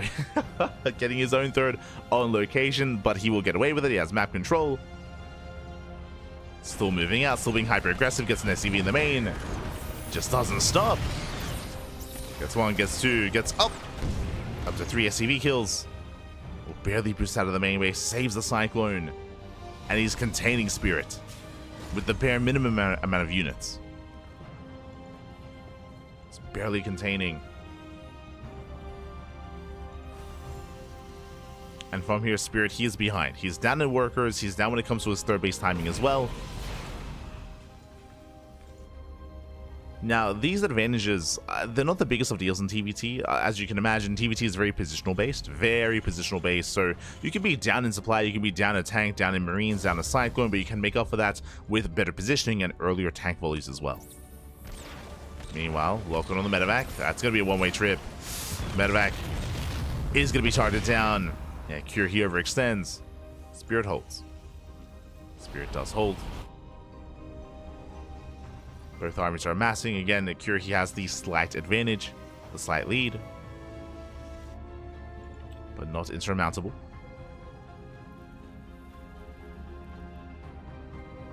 So Cure is moving out with auto turret harass. A lot of this does come down to air control. That's why we see both players going into Viking production. That who controls the skies does control the ground as well. So we go for more SCV kills. Cure getting further ahead, catching more SCVs, chasing them down. Now this is a double-edged sword. Is getting SCV kills, but the Ravens, get the hell out of here. Vikings, they're zoned away. The Ravens, they split up. They try to escape. One Raven gets caught, and the other is trapped. And this is not worth it. This is not worth it for Cure. He gets 8 SCV kills, but potentially will lose every single Raven, or at least 2 of them. And that means that Spirit has a massive Raven advantage here. Despite being down on tanks, despite being down 1 tank, he can make up for that with disables. He can actually disable a Matrix every single tank. So I'm not so certain that was worth it for Cure. Now, Cure, he's relying quite heavily on these Vikings. True. Like, if he can zone these Ravens away, then, again, the Matrixes, their potential doesn't matter. Does move in. Vikings, they respond.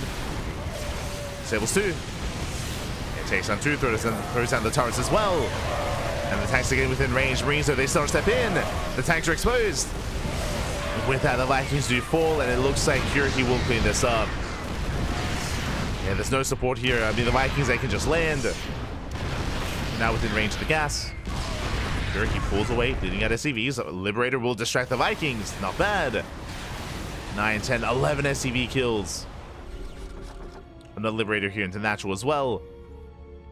And Spirit, he escapes with the tanks. Not bad. Does get away. Does pull out. Very nice damage dealt here by Spirit. Despite that, though, we do have a counterattack across the map, and he has no faith. He has no faith here. Likewise, I mean, there was a massive army lead. GG, though. GG, well played. I'll be honest, I feel like Spirit could have pulled off a counter-offensive or a counter-defense, but regardless, GG does tap out. I don't say this too often. I will say that felt a little bit premature. Again, Spirit, he was up in workers and he had time to build up a defense if we saw a counterattack. Likewise, Cure, remember, he lost a bunch of his Ravens in the lead up to that, so yeah, GG. GG, well played.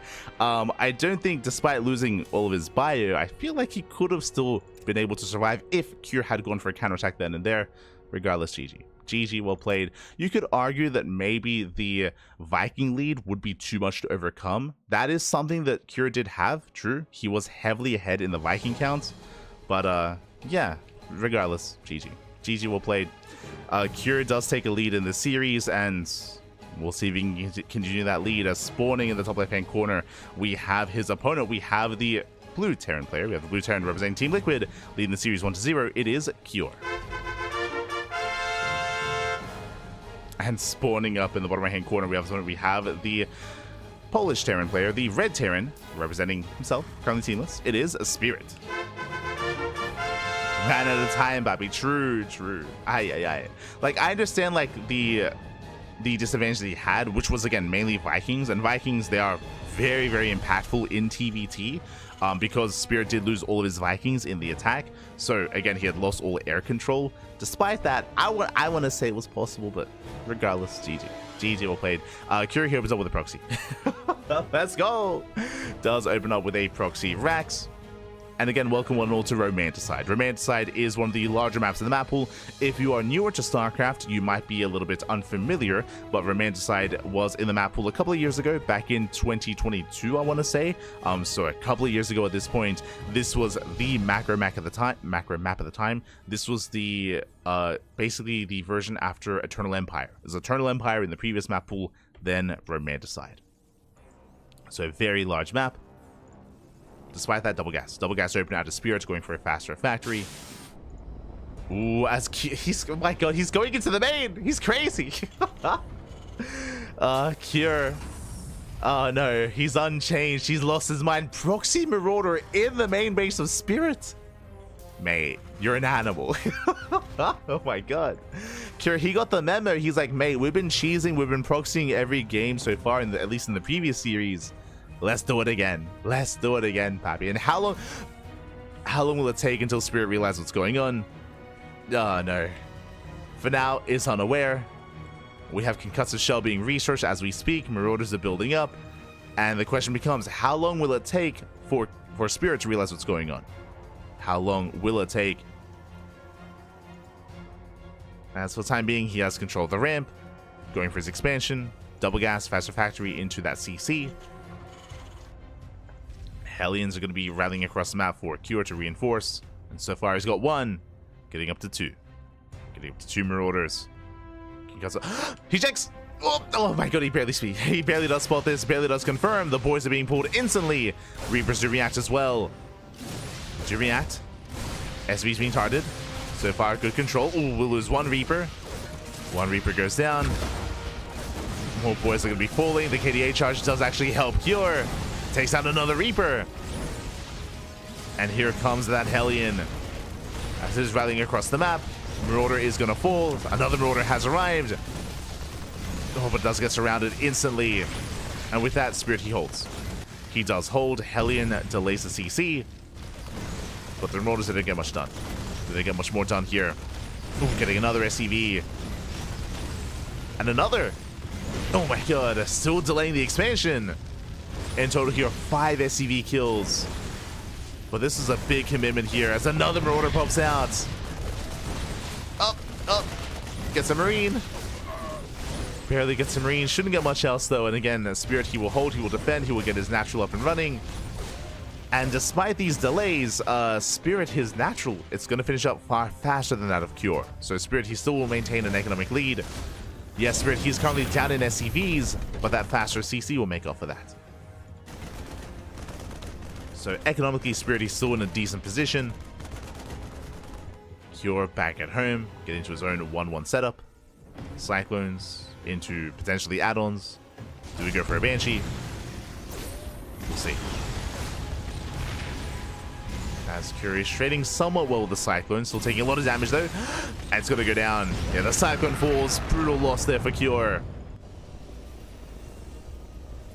Spirit he's holding, and he's soon to recover. Okay. Very chaotic game. Very chaotic. Cure to make up for this, double expanding. Yeah, I mean he's behind, so he has to double expand. He's going for a very fast third CC. Makes sense. Cure is attempting to recover.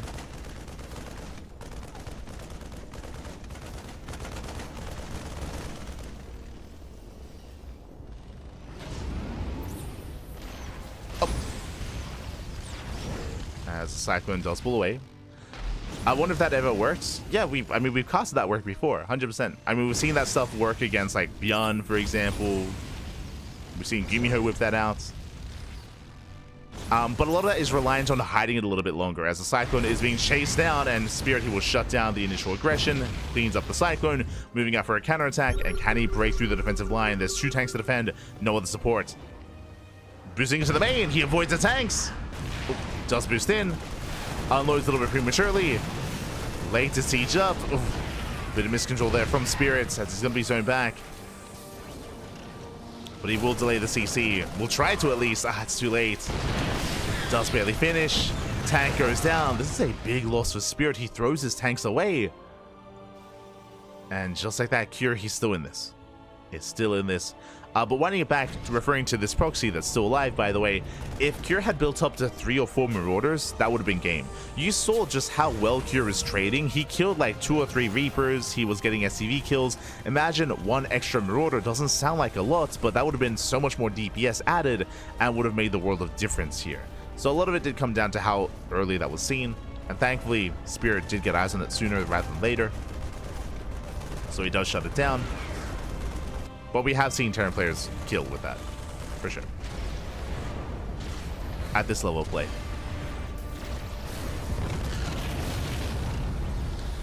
It is heavily map reliant though. As you can see here, it relies on a large main base. If the main is smaller, then you can't pull it off. But if it's quite large like this, then it is possible. Cure is moving out. You can see Cure is moving out with the bare minimum. He has 4 tanks. He has 4 tanks. He has no Marines. He has no bio support. So this is actually quite risky. It's a really risky move out here by Cure, as he is getting to buy behind this. But can he? No, sure. Can he cancel? Can he cancel the CC? He will delay. Yes, that is true. But he's within range. That's a lot of DPS. And can he force a cancel? That's going to be huge. No shot. Oh my god! It goes down so fast, so quick. Spirit, he was out of position, did not see the move out. There's the cancel. And Spirit, he's stuck on 2 bases. Meanwhile, the Viking lead here in favor of Cure. Oof. Okay, 2 and 2. They do trade. But Spirit, that's going to be a massive delay on the CC, and Cure is already up and running. He already has his own saturated. This was a risky maneuver out of Cure, but it worked out beautifully here for him. As Spirit, he had no spotter units. He did not see the army moving out. Now he has to counterattack. He needs to. He cannot stay home.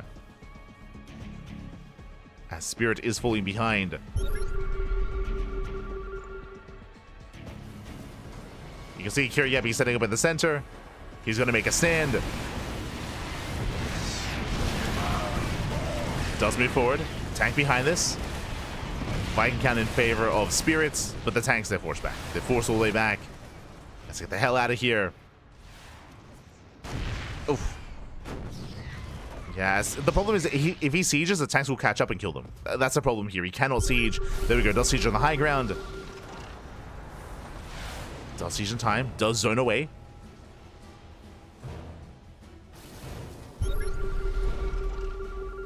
And Spirit, he will hold the natural. But this is all that Cure wanted. Remember, Cure, all he wanted was to protect the third base. All he wanted was to protect the third base, and he has. The third base is fully saturated. Cure, he deflected the aggression. And now Cure is miles ahead. Like, he has a massive advantage here. I did mention earlier that in TBT you can make up for a deficit when it comes to positional play. That is true, and I stand by that. This is also why I believe that Spirit could have maybe held last game as well, despite being behind in certain aspects. But here, it's so much more. Oh. Just because of the economy, the supplies. Now, Spirit does have the Viking lead, true. He's got 9 Vikings. But Vikings that don't shoot down, and the Marines are going to try to catch him out. Stim is done. Stim is done. He rotates, trying to catch out those tanks. We'll take down one. And from here, later siege. Takes out another. Yeah, down to 3 tanks, down to 1. And Curie breaks through. He breaks through the defensive line here, just catching Spirit out in the open. GG gets called as Spirit gets surrounded. And Cure takes a 2-0 lead. GG. Cure does take a lead again. Very intense game here. It all started with the Proxy Marauder. All started with a Proxy, which did fail overall, which I will say the Spirit was able to take a lead following that, and the pressure was on Cure. And what did he do? Well, he triple expanded, or I should say, he rushed into a third base, and he moved out with 4 tanks with a couple of Vikings, no Marines whatsoever. He was able to sneak up on the third base and force a cancel, despite the base being so close to finishing. It was like 80 or 90% of the way done. That was a massive loss for Spirit, and from there, Cure took a lead and never let it go. Never did let it go. Here we go. We're getting into game number 3 here. Curie's up 2-0. Needs one more to take it all. Needs one more game. As spawning in the bottom left-hand corner of ley lines, we have the Polish Terran player, the Red Terran representing himself, currently teamless, but down in the series, the pressure is on the SFI back here and now to make a series out of this. It is Spirit. And spawning in the top right-hand corner, we have as opponent, we have the South Korean Terran player, the Blue Terran representing Team Liquid, leading the series 2-0, 1 game away from claiming the best of 5. It is Cure. Here we go. Hello, SCV. What's going on? What's happening, papi? Yeah. Our eyes are on this worker, as we already had one proxy earlier, and we're setting up for another. Okay, this time though, we're not floating into the main. As you can see here, even if we wanted to, the main base is smaller on this map because the gas geyser does provide more vision. We didn't even see Spirit. Yep, just making sure, throwing down his own 2 racks opener. Okay, you have my attention. So 2 racks versus 2 racks. Now we see Cure, he's not really committed here to the proxy. 1 Rax is proxied, 1 Rax is back at home. Spirit, this opener from our Red Terran is designed to hard counter proxy 2 Rax. The reason for this is because Spirit, with the defender's advantage, can overwhelm the Reapers of his opponent, can overwhelm, can shut it down, and then can counterattack. And Cure will be overwhelmed. Likewise, with a half proxy or with 1 proxy Rax, I do still give the edge to Spirit. Cure's advantage is supposed to be a Reaper lead. He doesn't have one. Doesn't have a Reaper lead in this kind of situation here, and likewise the production is stifled. Because of this, one of these production buildings is not really going to be a factor when it comes to defense. If Spirit, if he breaks through back at home, if he defends against the Reapers, if he moves out across the map, then Cure is going to be making 1 Reaper at a time. The second Rax is not going to help. So this is a really rough position for Cure, and this was a risk that he took. This works well against an economic opener or even against a double gas opener into faster factory. So he's scouting, he checks, and he doesn't quite check the 3rd location. Checks the center base, checks the triangular 3rd. Doesn't check the linear 3rd. So he doesn't know, not yet. Now Spirit has to be careful if he gets a Reaper called out, and that could be game. Reapers, they dive into the main, and Spirit, he turns back around. Does turn back around. Cure, he confirms a rack. He confirms second racks. He knows. Oof, better trade here for Cure, but a 3rd Reaper has arrived, and Cure gets surrounded. Yeah, he's gonna get shut down. He loses both Reapers. Massive loss for Cure. 2 Reapers for 0, and Cure's in trouble. Cure, he's in a lot of trouble here. Yep, Spirit, he counterattacks, and as I mentioned, this rack is not a factor defensively. It's not a factor. He's down to 1 Reaper at a time. Hellion's on the way. Cure, he will delay the CC. He will delay, but he doesn't have his own. Spirit is counterattacking. And what is it to defend? Nothing. There's two Reapers. There's two Reapers in the main. And they're going to be targeted down. Ooh, nice control, though. Valkyrie does target down that weakened Reaper. Despite that, he's still being overwhelmed. Spirit saves one Reaper towards the end. Boys are being pulled. Oh, no! Boys are being pulled. And the Reaper is not going to get surrounded. Yeah, we're going to be able to heal up. CC is going to be delayed. And workers are falling left and right. And here come the reinforcements. And Spirit, he overwhelms. He's just overwhelmed with the army. Cure, he gambled with the proxy. And it did not work well for him. Not this time. As he will be losing far too much here.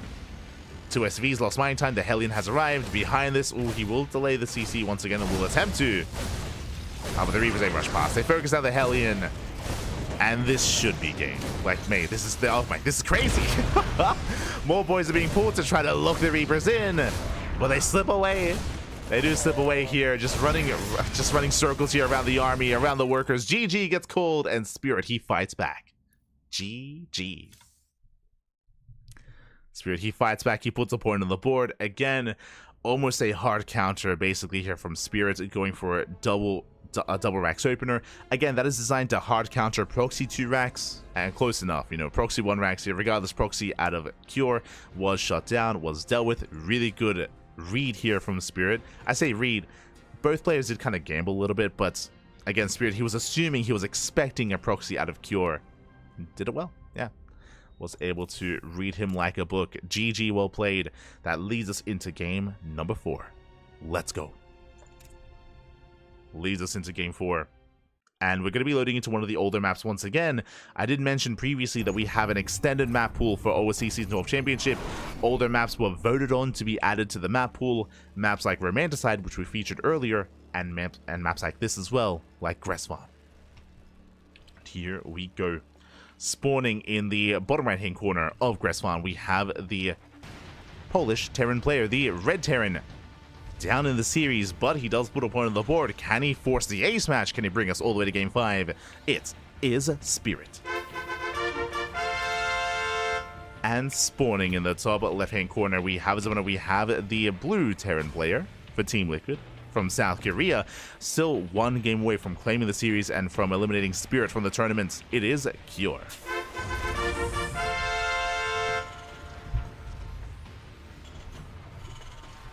Here we go. And this time, no proxy. This time the Rax is at home for both Cure and for Spirit. We're calming things down. But welcome one all to Gresvan. Gresvan, I believe, was in the map pool after the Romanticide map pool, so this would have been in 2023, I believe. Coming into 2023, we had Gresvan. This was the macro map of that map pool as well. I want to say, was Gresvan in the same map as Data C? I think so. I think they were in the same map pool. It's hard to recall. So all these maps, they blend together. But regardless, Gresvan is or was the macro map of the map pool. A lot of bases to be taken. Very defendable third base as well, with this ramp, with this cliff face. I will say that the natural is a little bit more accessible. As you can see here, you can actually push in from the north side in between both the natural and the third base, and this can be a really big point of contention, especially in this matchup. If either player can try to sneak up on their opponent and siege in between the bases, they can just pull their opponent apart if we're getting to a longer game state, of course. So we'll see how this does turn out. So far, players are settling in. Double gas opener from both players into faster factories. Mirrored build so far. Mirrored builds from Spirit and Cure. We saw this in game 1, if I recall correctly. Cure is going Reactor Reaper. So we saw this in game 1. Reactor Reaper Hellion out of Cure. Meanwhile, no Reactor out of Spirit. Now, this does mean that Cure will have a higher Reaper count, which means he can overwhelm the army of Spirit, and the goal is to get some economic damage with this. We saw that Cure, he failed to do so in game 1. We'll see if he can do so here in game 2. I think he killed 2 SCVs, if I remember correctly. I think, like, the Hellion got into the middle line and killed 2 SCVs and gave Cure, like, a slight advantage. That was on Whispers of Gold, if I recall correctly.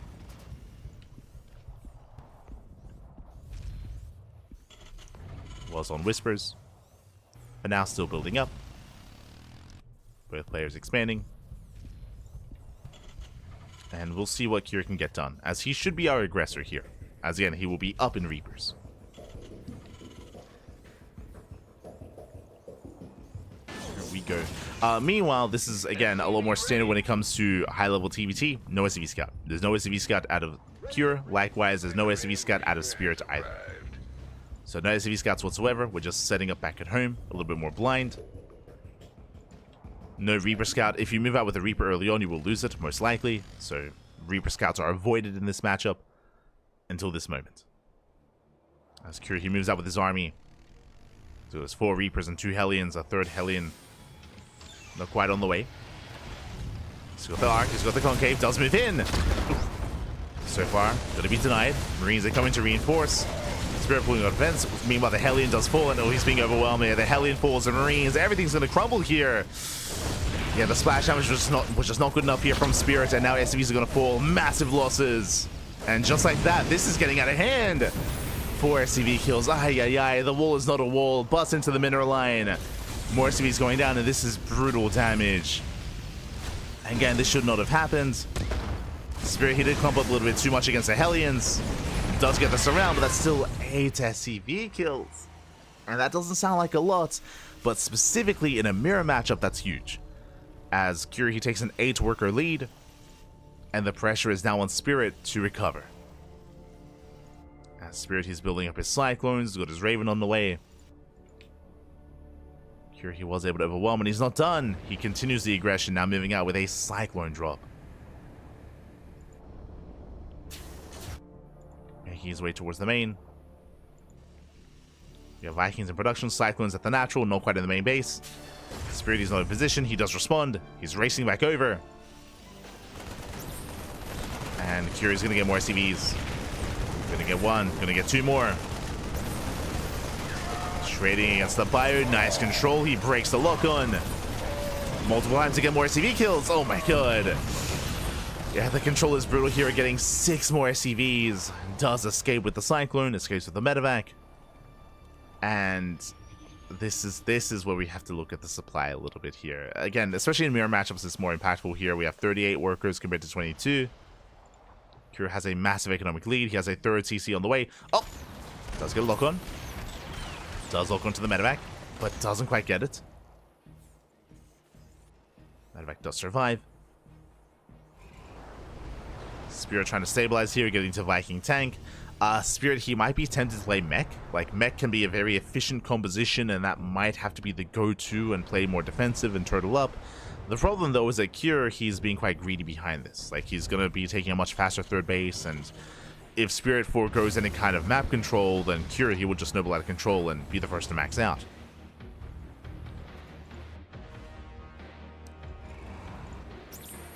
Oh. As Cyclone gets caught, trading 1 for 1. I'd say because of Cure's lead, still a better trade for Cure.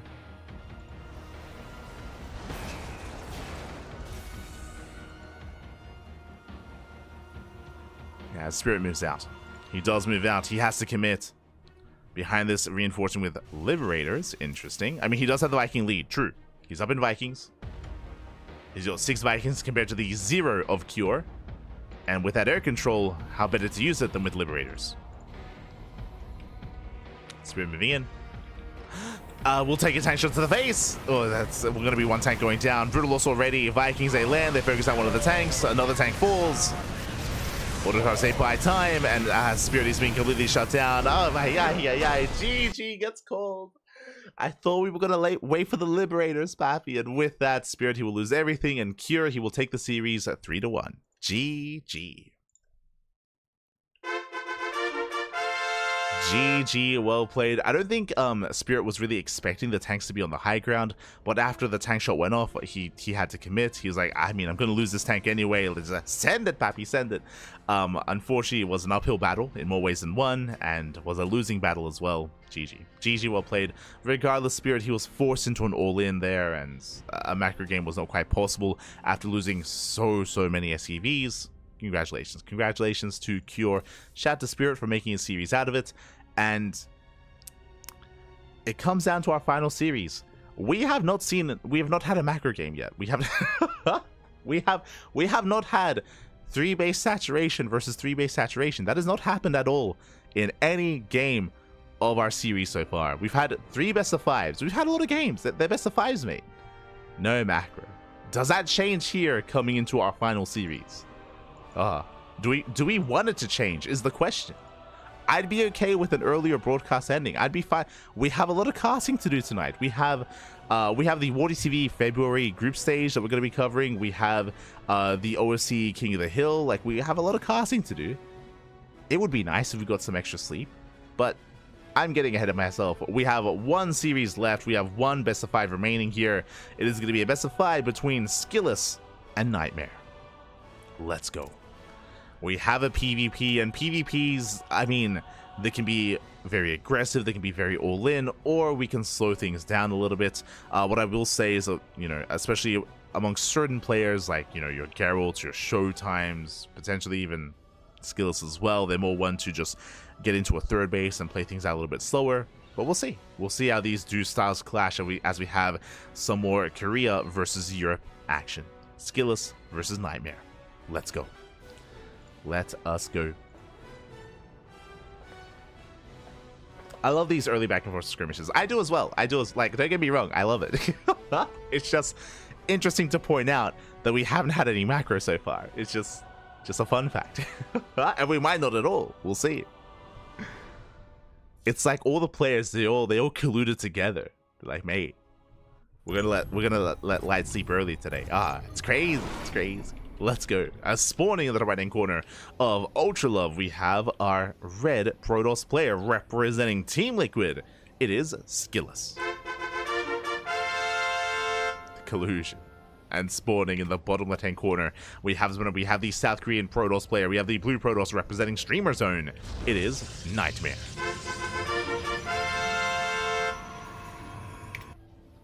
Here we go. It was just a red herring. There you go. Speaking of, welcome on to Ultra Love. Ultra Love has a unique feature, and what is that? Similar to Arrow Home that we saw previously in the previous PvP, there's a ramp. There's a ramp coming into the natural. What does that mean? That means it is legal, it is viable to go for a low ground expansion, to go for a gateway into Cybercore, into Stargate, into Nexus. We're setting up for an economic opener from SKillous. Nightmare sets up on the high ground. Interesting. Now, it is not uncommon to set up on the high ground, go for a gateway, and still go for the Cybercore into Nexus to go for that kind of build regardless. So we'll keep an eye on Nightmare to see if he opens up aggressively or not. 2-gate opener. Does hide the probe and he sneaks out. My eyes are on this worker, because Nightmare, he has the potential for a 1-base all-in for a proxy. So our eyes are on Nightmare. He did avoid the scouting probe of SKillous. SKillous, he is looking for the pylon. And Nightmare, he will hide it. Based on this location, though, this is looking like a proxy Stargate, not a 1-base all-in. As there's the pylon. What I mean by that, this is pretty far away for a proxy robo. And we can see here that, yeah, SKillous is looking. He moves out with a second probe. He is searching for the proxy, he's searching for the pylon. He checks the standard robo location. He checks this down. Oh, he goes further right and he will find the pylon. It will spot this.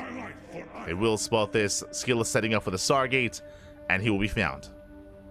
There we go. He knows he's been found. He pulls away, back at home, double adept, and backs off.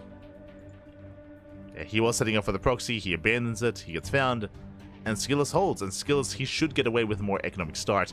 There's that Stargate back at home instead of being proxied. Will mean that the Oracle's going to be delayed. Yo, do we end up in Phoenix Wars? That's a good question. Stargate opener out of SKillous, Stargate out of Nightmare as well. What's important, though, is that neither player really knows. SKillous, he didn't see the tech, and likewise, Nightmare didn't see the natural. So, oh, never mind. SKillous, he gets in. SKillous, he sees a Stargate. SKillous, he should be making Phoenixes. Nightmare can assume Stargate play, but he will confirm with the Adepts. So, we should be entering Phoenix Wars. There we go. Does confirm the Stargate. Goes to the Oracle regardless. Bold move. I mean, Phoenix Wars aren't very enjoyable to kind of play with. True. Phoenix on the way for SKillous. Oracle from Nightmare. And this is actually quite greedy. This is quite greedy here. This very confident play from Nightmare. He knows he got scouted. He's still going for the Oracle anyway. There's a low chance that this Oracle actually gets any damage because of the Phoenix. As the Phoenix has arrived, but Nightmare does slip into the main. Does shade in. One of them gets targeted. The other going to get surrounded by the boys. Not quite. One probe goes down. Just the one. I spoke too soon. 2 probe kills. Getting up 3. 3 probes going down. Nice damage here from the Adept. Oracle does arrive. Does threaten the natural so far. Phoenix, they miss the Oracle. Uh-oh. They do miss the Oracle so far. Nightmare getting away with this. He also goes for a natural at the unnatural. Like, what's happening?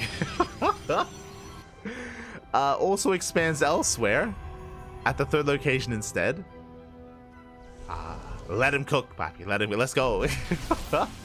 As I don't believe there was a pylon block. Meanwhile, the Oracle gets thrown away. Gets 4 more probe kills.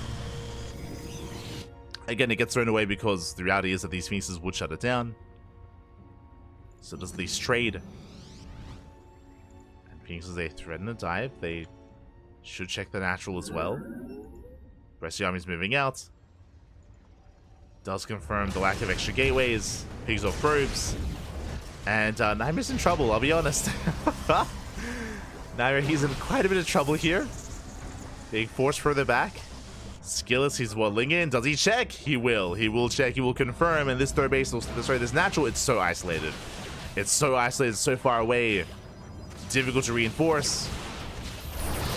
Nice force field. Stalker goes down. Stalkers are coming from behind. Not bad. Nightmare, he will shut this down. Forcing back with SKillous. Does force back those Stalkers. Nightmare, he will hold, but again, it's going to be a difficult hold here as the game progresses. It's not going to be easy. SKillous racing back. Nightmare, can he intercept? He knows where the Stalkers were. Yeah, and he does move in to intercept. Nice movement here by Nightmare. He gets 1. He gets 1. He's going to get 2. Maybe even all 3. Oh my god. Nightmare is popping up. Shuts down 3 Stalkers. SKillous is stuck at home. Moves up with the Oracle. No shield battery. Uh-oh. No shield battery position. Probes are going down. Losing 4 or 5. Almost up to 6 worker kills. Stays pops up. Oh. Oracle does fall. Another missed trade there from SKillous. As he was focusing his attention elsewhere here back at home instead. Ooh, as the pylon gets it, he powers everything. Pylon goes down. SKillous trying to make a stand. Does try to make that stand. He does pop out with the immortal. He holds. Whew. Does hold on. An intense moment here for SKillous. Nightmare still recovering. Still down in workers, down in economy. Working purely with Blink Stalkers. Now getting his own Phoenix. But I do have to give the edge to SKillous. What is SKillous going for? He's skipping Blink. We're skipping Blink, we're going into Charge. Basically, Charge also do an amazing job at tanking both Stalker and Immortal shots. They do a great job at buffering and even dealing damage as well. What Zealots struggle against, which we saw in the previous PvP, are Archons. Archons, they completely shut Zealots down, but Archons are a non-factor here. If not teched up, we're not ready for that. So Zealots, they can actually trade very well in this kind of game state. As we go for another drive-by, is 2nd Stargate? Nightmare. We're going Mass Phoenix. This is a bit of a misread. It almost feels like he believes that SKillous is continuing Phoenix production. It's going to be a big investment, and we'll see how it works out. Diving into the main. Immortals are in position. Blink is on cooldown. Stalkers are going to go down. He gets 2. He gets 3. Oh my god. Okay, 2. He gets 2 Stalkers. Nightmare forced out. Phoenix, they go back into the main. Phoenix production gets spotted. 2nd Stargate as well. And does SKillous take the bait? Does he continue his own? He doesn't. He doesn't need to. Yeah, what does he have instead? It's Archon time. Archons are on the way. Archons are amazing against Phoenixes, against most things that Nightmare has. Charge also moving out. And this is going to be a tough hold for Nightmare. As Archons is just such a great anchor point against Phoenix play. As obviously Phoenix says they cannot lift.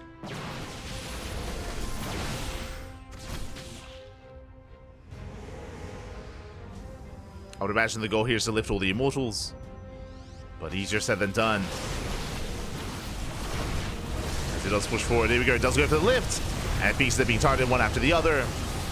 Zealous do collapse in, one Immortal gets targeted, but alas, SKillous, he breaks through the defensive line. GG gets called as he overwhelms, and SKillous will take game number 1.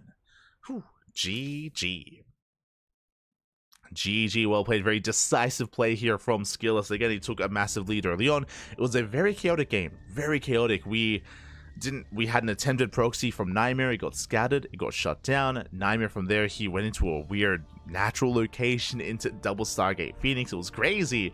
But SKillous, he just went for the kill. Didn't expand, didn't take a third base. He went for a charge and an Archon timing. He had 2 Archons towards the end, which were just a great way to deal with the Phoenixes, great way to deal with whatever Nightmare had left. GG. GG, well played. Of course, Zealous, they played their role. It all came together. All came together. And that leads us into game number 2. Let's go. Going to be loading into Frostline, a larger map. Larger map in the map pool, but less defendable. This time, there's no ramp coming into the natural. There's no choke point coming into the third base. The bases on this map are more exposed. They're more open and more favorable towards aggressive play. And here we go, spawning in the top right-hand corner of Frostline, we have the red Protoss player, representing Team Liquid, leading the series 1-0. It is SKillous. And spawning in the bottom left-hand corner, we have as opponent, we have the South Korean Protoss player, the blue Protoss, representing Streamer Zone. Down in the series, we'll see if he can recover and bounce back. It is Nightmare.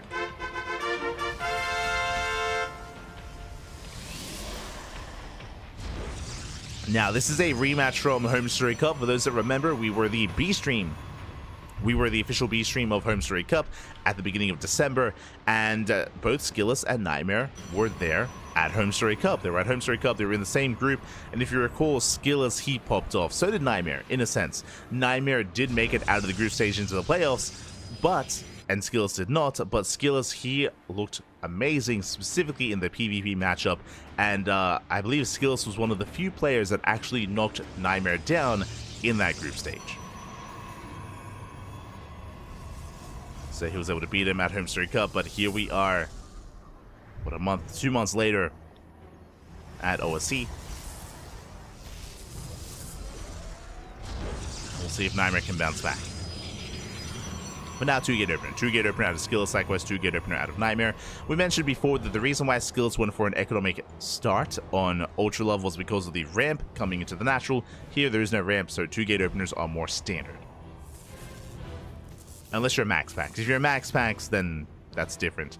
And in general, I would say that the meta has been shifting, especially amongst the Korean players. I'm referring to players like Trap, Classic, Hero, and even Nightmare as well, where they have been more willing to open up with Gates Cybercore into Nexus openers, even on maps where it is unsafe to do so. They have been mixing it in. So the PvP meta has been shifting. Ever since the new patch.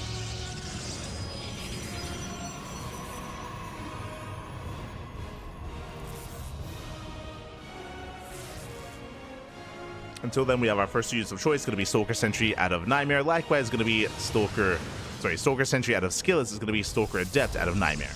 Now, with a Sentry-based opener, it is very safe to do so here in PvP. Again, because it allows you to have that Hallucination Scout to get across the map and to get eyes on whatever your opponent's up to. So a very safe play out of SKillous.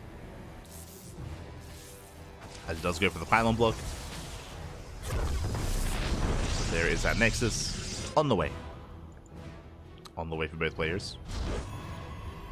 Both players are expanding. Hallucination confirms the Stalker production. Confirms the expansion. There is no proxy. The SKillous knows. Behind this, Nightmare going for a faster Twilight Houndsman to blink. He's going for a blink-based opener. SKillous has yet to throw down any tech. Until now. Adept does shade into the main base. SKillous, he was not able to wall up. Yeah, late to react, late to respond. Probes are going down, getting up to 2, getting up to 3 workers already. This is getting a bit out of hand here in the early game. 3 probe kills. He wants 4. He's not going to get it. Now we're being forced back. Stalkers, they hit the natural at the same time. Adept does fall, but the pylon likewise is going to crumble as well. Oh, just barely. Pylon does fall. Nightmare kiting well. Oh, and SKillous going for a Twilight counter open, not into Blink. Oh, has another Stalker goes down. Rough trades here for SKillous, but he's going for a Dark Shrine. Bold move. Bold move here. Now, currently, there is a sentry. There is a sentry for Nightmare. He's scouting, he's checking, and we should soon see a hallucination. And that hallucination should confirm the tech. If not, Nightmare's going to be in trouble. As he has no detection. He's going for a 3rd gateway. Proxy across the map, setting up for a 4th gate. Uh-oh. I'm that much more concerned here. Yeah, 4 gates. So he's going for a 2-base 4 gate all in. 2-base 4 gate blink all in, I should emphasize. Which means 0 detection. Until now, here comes a Robo. Robo's on the way. Detection's on the horizon. SKillous, he has no proxy pylon. But he does spot the proxy of his opponent. And can SKillous hold? Hallucination dives in. Nightmare, he sees everything. He confirms the tech. He confirms the Dark Shrine. And SKillous, he's not ready here to defend against an all-in. He has no blink himself. He has no immortal. This is the risk you take when you go for a Dark Shrine. DT does waddle in. But Nightmare should be fine against this. Yeah, this makes sense. So, SKillous, he knows he got scattered. He's going to use the DT to focus on the pylon. This is all he can do with it. He knows he cannot get economic damage, because by the time he gets into the mineral line, the Robo would be done and the Observer would be out. So, depowers the gateway. Nicely done. And Nightmare takes the 3rd. Okay. So, the 4-gate blink has been thwarted. Instead, he backs off, takes the 3rd base. And SKillous does confirm.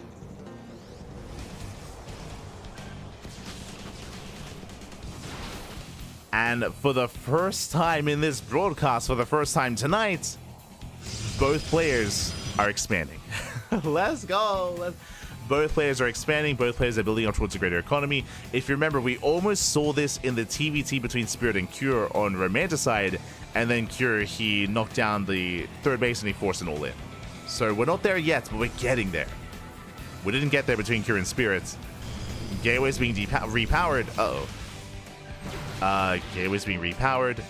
Remember, Nightmare, he has that blink advantage. He's moving out.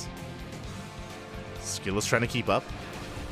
He's got the 1 Archon from the Dark Templar. He's got the 1 Immortal. He has some force fields. Nightmare looking for a way in. This army's looking quite vulnerable. Nightmare, yeah, is reinforcing. And I spoke too soon when I was like, oh, yo, we gotta finally get into our 3rd bases. I don't think so. I don't think that's the case here.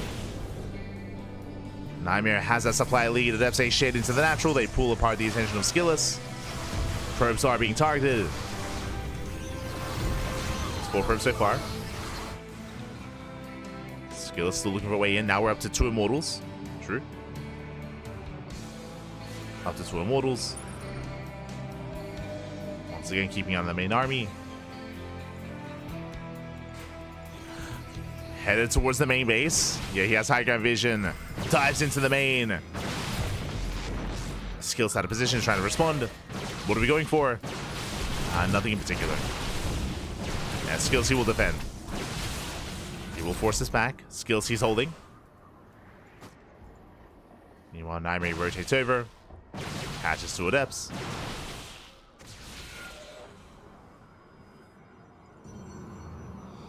At least looks to. SKillous, he's somewhat keeping up. Only somewhat though. That's a lot of charge lots.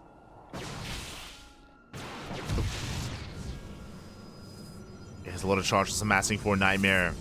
And he's not taking his gases. He's got one gas at the natural, no gases at the third base. He's going Mass Zealot, a Dark Shrine on the way as well, because why not? And SKillous is taking defensive stance. He's trying to hold. Morphing in more Archons, true, that will help. Oh. Nightmare takes on the Sentry.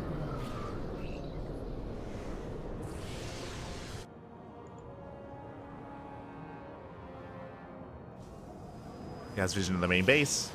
SKillous does notice. Nightmare pulls away. Pulls away. Oh! Sniping a sentry. And we're still massing on more. That's a lot of zealots, mate. That's a lot of zealots. Now, is that enough to overwhelm 3 Archons? That's the big question. That's the big question here. Like, Archons, do not underestimate them against Zealots. They can trade very well. But can they trade this well enough? 25 Zealots for Nightmare. SKillous not too far behind with his own Zealot count. He's got 17 of his own.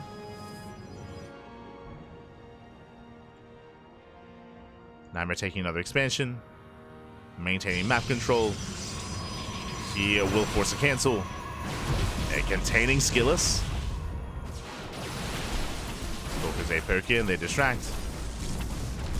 So I'll say hunt down the Stalkers, they get 1. Almost 2. At this point, Nightmare needs his own Archons. And he does have 2 of them, to be fair. Has no Temple Archives, he's using DTs instead.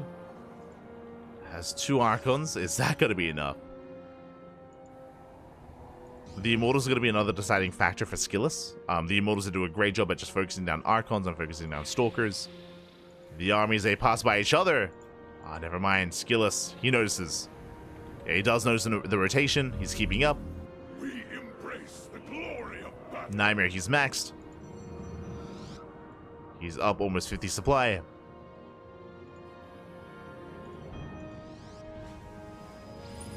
He's pushing forward. And he's going to collapse in. He does commit. Does commit forward. Archons are morphing in as we speak. A lot of them here in the back line, though. Yeah, a lot of them are further back. Zealots are going to be melting. But we can see Nightmare getting into the Immortals. He's trying to focus them down. He gets 1. Takes down 1 Immortal. Now going for the others. Archons, they get surrounded. DT's getting into the mix. And Nightmare, he does it. He breaks through. There's just too much blue Protoss. Again, too much of a supply lead. GG gets called, and Nightmare ties up the series 1-1. Whew, GG. Nightmare does tie us up, and we have a back and forth.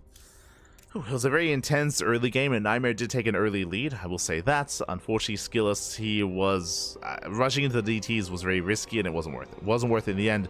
The Dark Shrine opener did actually put SKillous behind, because he just wasn't able to really maintain map control. He was just bleeding out unit after unit, a lot of workers as well.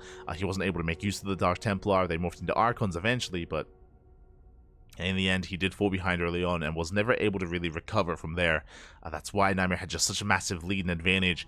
Faster third, faster fourth base. GG. GG, well played. Whew. That leads us into our next game. That leads us into game 3. We're going to be loading into Whispers of Gold. Let's go. A much smaller map. And hey, we finally got some macro here. I mean, it was not a back and forth macro game, but you know, technically Nightmare maxed out. Did max out, did reach 1 supply on 4 bases. True. It's good enough. it's we'll take it. Not really the macro that I wanted, but you know what? It's fine. As spawning in the top left-hand corner of Whispers of Gold, we have the red Protoss player for Team Liquid being forced into a tied series. We'll see if he can bring it back. It is SKillous. And spawning in the bottom right-hand corner, we have the blue Protoss player. We have the blue Protoss. Representing Streamer Zone from South Korea, it is Nightmare. Tying up the series 1-1. Here we go. As we do move out.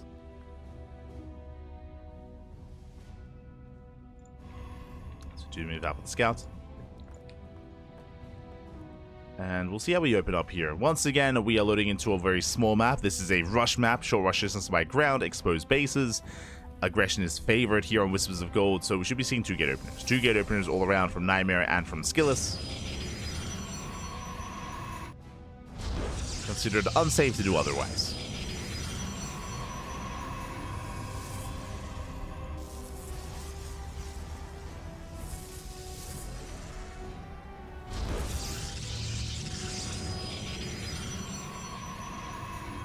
As we are opening up and mirroring each other for the time being, there's no proxy, no hidden or fake pylon or real pylon.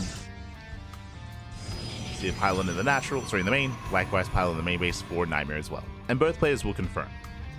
So with these probe scouts, both players will confirm the opener, they will confirm what's going on, and can rest easy in the early game.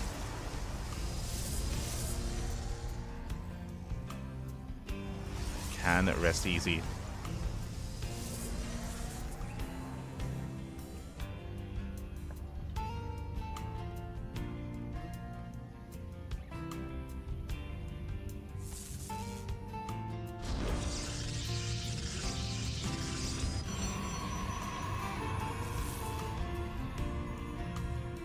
SKillous is on patrol.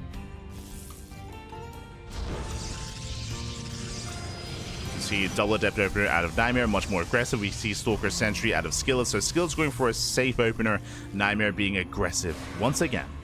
So double adept is going to be shading across the map. 2 adepts, they can one-shot probes. And the goal here is to keep SKillous back and to threaten a dive into the main base. It's going to be on SKillous to keep up. On SKillous to keep up with the aggression. Likewise, Pylon even finishes here, delaying the expansion even longer. SKillous, he will take the Nexus. Depths, they don't make it into the main. Shade is cancelled, and Nightmare is forced to take the unnatural natural. We've seen this before. In a way, we saw this on Ultra Love. So Nightmare, forced to expand elsewhere, is going to be much more exposed. And we could see SKillous punish this. Could see him punish.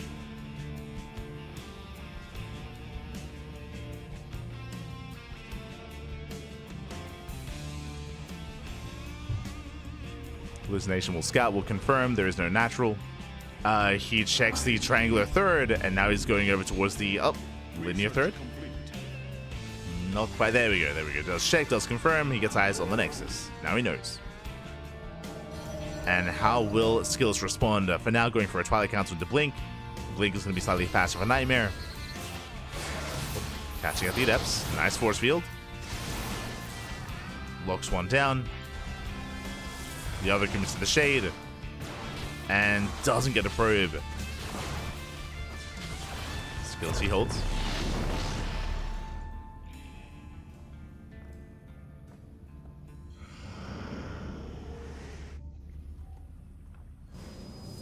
Hold. Massing up his army. Just see a third gateway on the way for Nightmare, so building up to 3. SKillous is moving out. Now, this early on, what's a big factor here is the force fields. Blink is on the way, that is true, but Blink isn't done. Blink is not done yet, so these force fields, they reign supreme. They can lock down the army, they can cut it in half, and SKillous can take a fight, but it goes both ways. Likewise, it goes the way of Nightmare as well. Does hallucinate, which means limited force fields. Army gets spotted. And he looks down 2 of those Stalkers. Yeah, 2 Stalkers going to be going down. Brutal Pickups getting a 3rd. Yeah, 3rd Stalker as well. Better trades for SKillous. He loses 1 sentry. Oh, loses 2. 2 sentries for 3 Stalkers. Likewise does commit in. Boys are being pulled. And SKillous, can he break through? Not quite. The boys do a great job buffering. Great job supporting. And Nightmare, he's holding. Nightmare, he does hold on. Does cost him a couple of workers. But Blink is now done. And Nightmare, he can chase us down. And he forces the recall. Just in time. And as the dust settles, Stalker count is even. 0 sentries with both players. No sentries left. And SKillous has a worker lead. That is true, but SKillous is going to be in danger here as we're setting up for a proxy pylon. What do we have? We have 3 gates at home, 1 across the map. We saw this attempted on Frostline, if you recall, last game actually, with Nightmare going 4-gate blink. So 2 base 4-gate blink Stalker.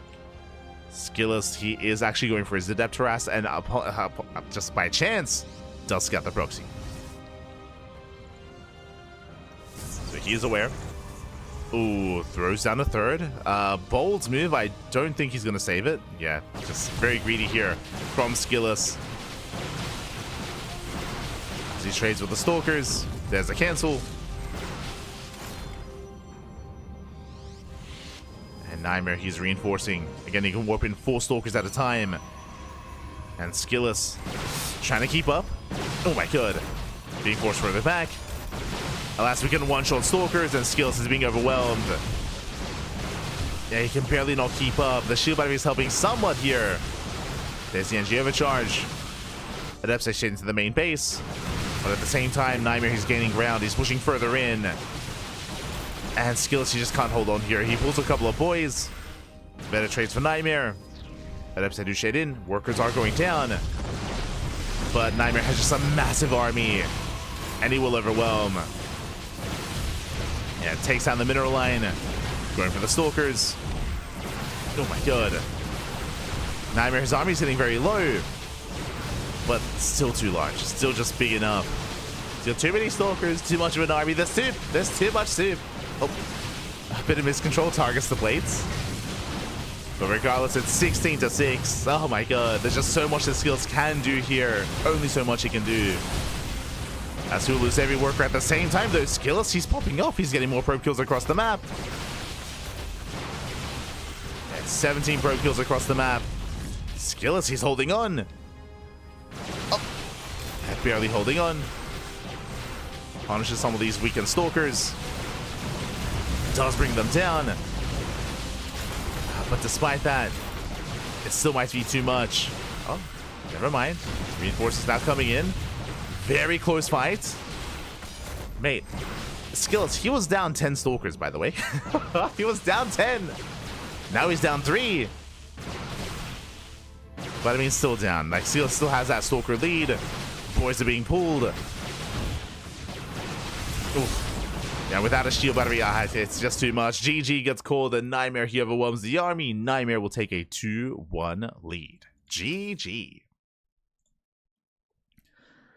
GG, well played. Nightmare committing to his 2-base aggression, to his 2-base 4-gate blink. SKillous did bleed out a little Stalkers ahead of time, and unfortunately he was being a little bit too greedy there. Remember, he had invested into a Nexus instead of earlier gateways. As a result, he was behind when it came to his warp-ins, when it came to his Stalker count as well. He just had a small army overall, and he was overwhelmed. GG. GG, well played. That will lead us here into game number 4, and we'll see if Geralt can, if SKillous can force the ace match, or if Nightmare can take it all here and now. We've had a lot of 3-1s. We've had a lot of 3-1s here tonight. Do we break that curse, or does it continue? Let's go. We've had actually nothing but 3-1s tonight. Purely game 4s. We have yet to see an ace match. Let's go. We'll see if that changes here and now. As spawning in the bottom left-hand corner of ley lines, we have the South Korean Protoss player, the Blue Protoss, representing Streamer Zone. 1 game away from claiming the series. It is Nightmare. And spawning in the top right-hand corner, we have his opponent. We have the Red Protoss player, representing Team Liquid, down in the series. We'll see if he can bounce back and force that ace match. The pressure is on. It is SKillous.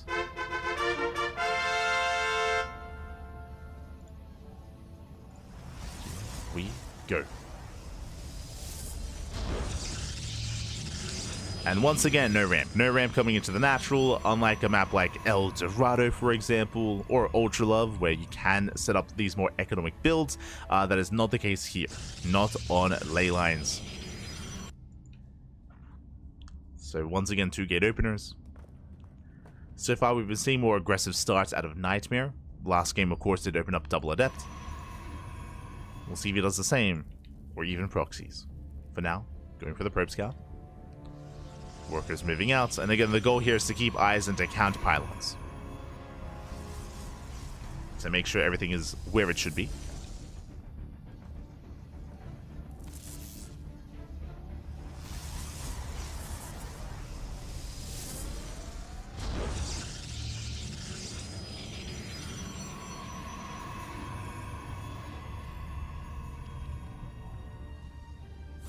Headed. There's that second pylon for SKillous, likewise second pylon for Nightmare as well. And both players will confirm. From here, their goal is going to be to pylon block the expansion, which we saw last game from SKillous, I should say, to try to disrupt the opener and to delay.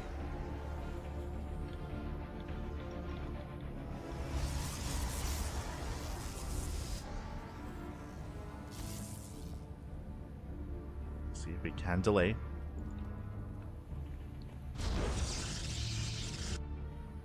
Oh. As we have our initial units of choice, Nightmare opening up Double Stalker. Double Stalker out of Nightmare, meanwhile Stalker Sentry out of SKillous. So once again, safe opener out of SKillous and a much more aggressive opener by Nightmare. With Double Stalker, he can move out across the map and try to overwhelm the initial units. Here comes that Hallucination Scout. And here comes Nightmare, initially dealing with that, the pylon. Again, SKillous has been very adamant about these pylon blocks, but now it is cancelled. Nightmare, he can finally expand, so can SKillous.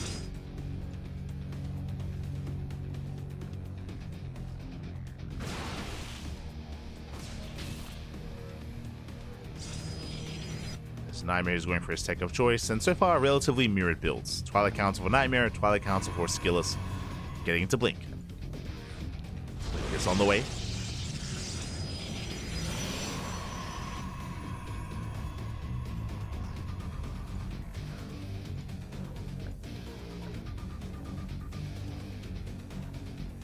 Blink is on the way. We have our initial shield batteries as well.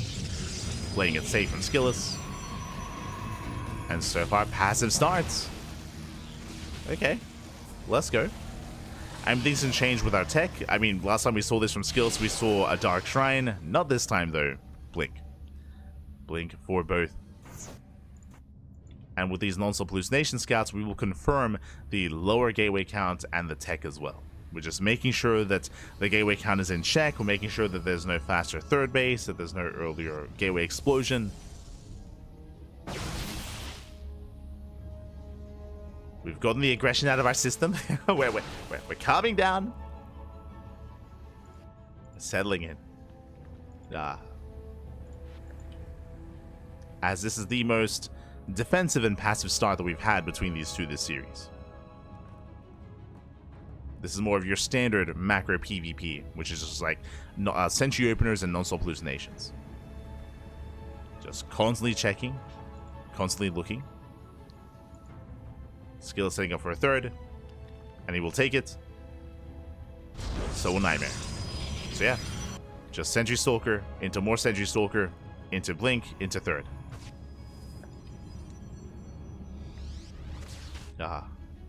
We finally got it. we got there, Pat. We got there.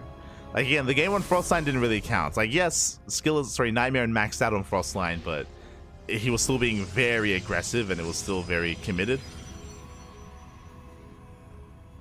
This is a little more back and forth, a little more defensive. Building up. We'll be saturating our third bases, that will then saturate our, so we'll then get a fourth, and then we start moving out. See SKillous fanning out with his probes. Looking for proxies. Does have control of the center of the map. With Blink, he feels confident to move out. He can always blink away. And we'll see what he can get done. Pushing between the bases, he can catch some transferring workers. He can and he will. He gets one, he gets two. He gets three. Gets three probes, blinks away. Nice start here for SKillous. Doesn't lose any stalkers. And backs the hell off. From here, we're building up towards charge. Both players should be. We have +1 on the way. We should be working towards charge, into Archons, into Immortal production. Immortals are optional, but for the most part, Gateway Army into Archon production is what we expect. I say that we have a Gateway Explosion out of Nightmare, and it looks like he's opting to forego charge, going Mass Blink Stalker. Okay, I mean, this is another option, true. Is viable. There we go. Charge on the way. Didn't take his gases. He's on a 3 gas economy. Likewise, so is SKillous. So we're going initially Blink Stalker into charge slots. And because both players are going into charge slots, both players should then head into Archon production as well. Now, there are some players that will skip Archons and go straight into Disruptors. Geralt is known for this. Geralt, he loves just like cutting tech and rushing into Disruptors in this matchup. It can be risky, but I mean, if you get away with it, then you can snowball out of control with a higher Disruptor count early on. Otherwise, Archons are the go-to. There's an alternate answer to charge loss, and that is Colossus. You can go like Robo into Bay into Colossus production. That's very niche, but is also sometimes seen from time to time. That is not the case here, though. Neither player has teched up in that direction. So far, just Gateway armies. So far, purely Gateways. Stalkers, they move out. Nightmare poking in. Oh, SKillous catching Nightmare out. Gets a couple of Stalkers. Picks up a couple.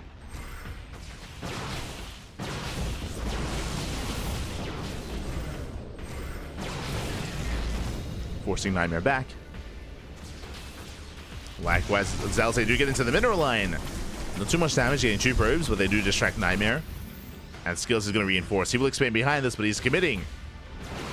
He's pushing forward. Stalker count in favor of SKillous. Zealot count in favor of Nightmare. He's got 23 Zealots. That's a lot of Zealots. In a head-on fight, I do favor Nightmare, except for the force fields. Force fields are going to be a big factor. I mean, that's another reason why you would incorporate Archons, to break the force fields. SKillous is moving in. Nightmare pulling away. Toss full back. 4th base is getting up and running for both players. Still committing here to a Gateway composition.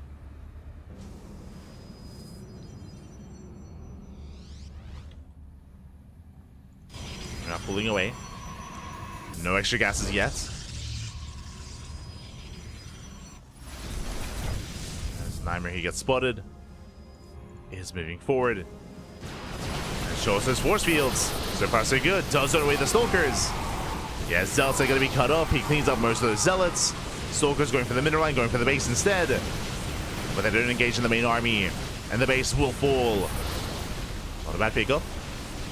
Nightmare takes down the expansion. Has a greater concave. Forces Seals back. Nightmare from here, he can pull away. Get the hell out of here. Does pull back. Against SKillous, he does have the larger Stalker army. He's got so many Stalkers here. And again, did well with the force fields. Did very well. He was able to deal with half the army at a time. And SKillous can now overwhelm. Sure, he lost the base, but SKillous, he has a massive force here. Does push forward. Prism goes down. He's also tanking some shots. True. They are tanking. But are there enough Zealots? Nightmare pulling away. Still plummeting in supply. Still needs more Zealots. Needs more Chargeless here. Just distracting SKillous. At the same time, speaking of Zealot run-bys, they come in towards that 3rd. 8 more probe kills. Brutal damage. Nightmare going for a drop into the main. SKillous, he does notice. Does notice a drop. Turns everything back around. Forced to recall. Is forced to recall. Nightmare, he will keep SKillous pinned. And Nightmare can recover. Can recover, getting into +3. Neither player has teched. Neither player is still taking any extra gases. So still purely Zealot and Stalker.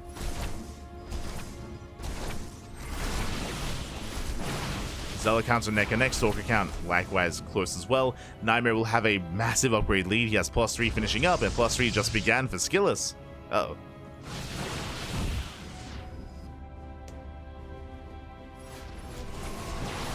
But Nightmare's getting caught out here. Again, he can't afford to lose any Stalkers against Zealots. Not like this.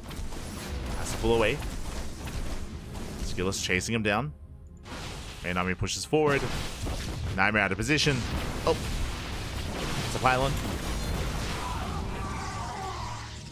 Takes down a pylon. Pulls away. Still very much on the knife's edge. Still very intense.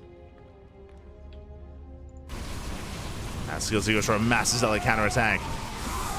And he overwhelms those Zealots. And once again, going for the middle line, Nightmare, he reacts with his entire army. And that does create an opening at the same time, though. Nightmare, oh, he gets shot down. Yeah, Zealot drop gets denied. And SKillous, he gets another 10 probe kills. And that's all he's looking for. Just economic damage, getting further ahead.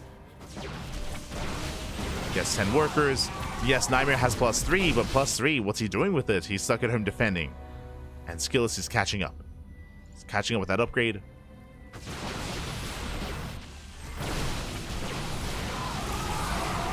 But still upgrade advantage in favor of Nightmare. Is moving forward. A lot of Stalkers there taking a lot of hits. Better concave for SKillous. Let's pull away. And we're just committing to just pure gateway. Just pure gateway, man. Let's go.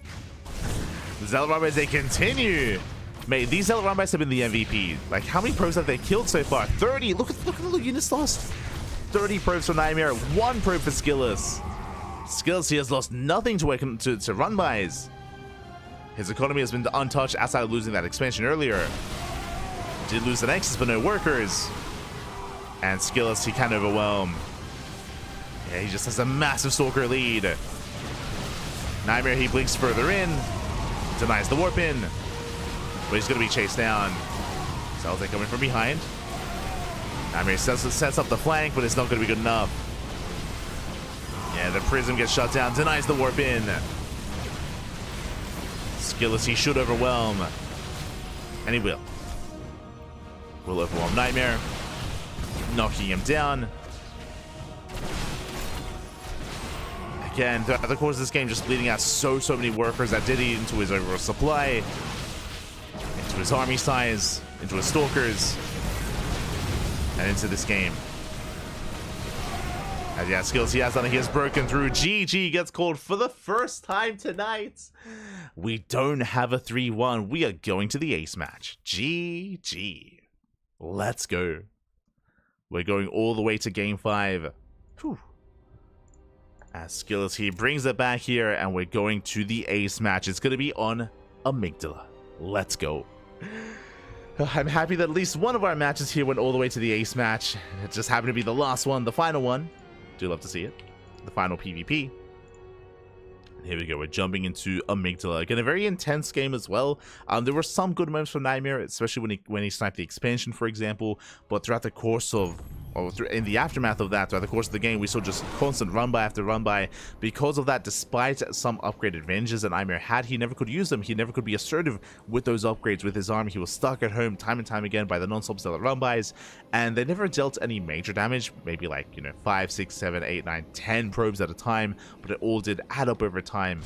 And with that, GG. GG, well played. Now we're getting into the ace match here, and spawning in the bottom left hand corner of Amygdala, we have the South Green Protoss player, the Blue Protoss, representing Streamer Zone. It is Nightmare. And spawning in the top right hand corner, we have his opponent. We have the Red Protoss player representing Team Liquid. Bringing it back, forcing the ace match. It is SKillous. We go.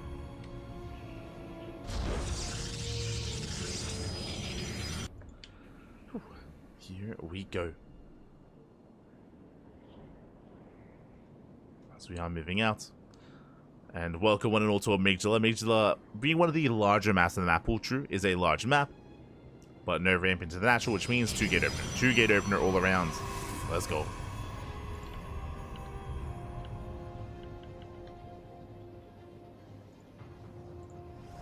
Going to be opening up, and we'll see if once again SKillous goes Stalker Sentry, which he has gone for every game so far in this series, or almost every game. See if that trend continues. Again, because the map is larger, I expect a more standard setup in a longer game state, but we'll see. We shall see.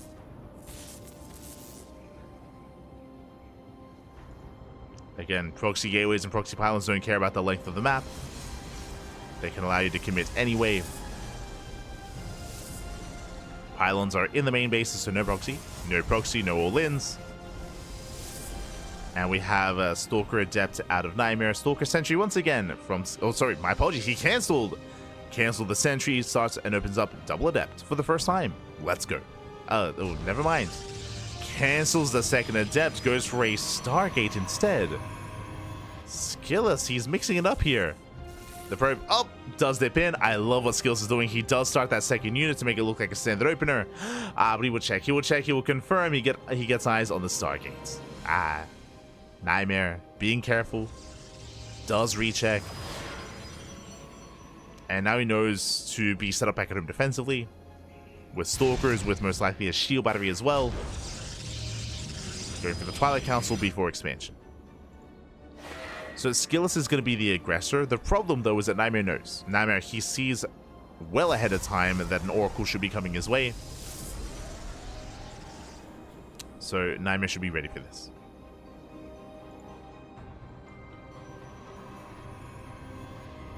There's that Oracle. SKillous, he confirms the expansion. Adept shades into the main. Gets a probe. Gets one. Gets two. Takes down two workers. Nice pickups. And the Oracle's rallied straight into the mineral line, making a beeline across the map.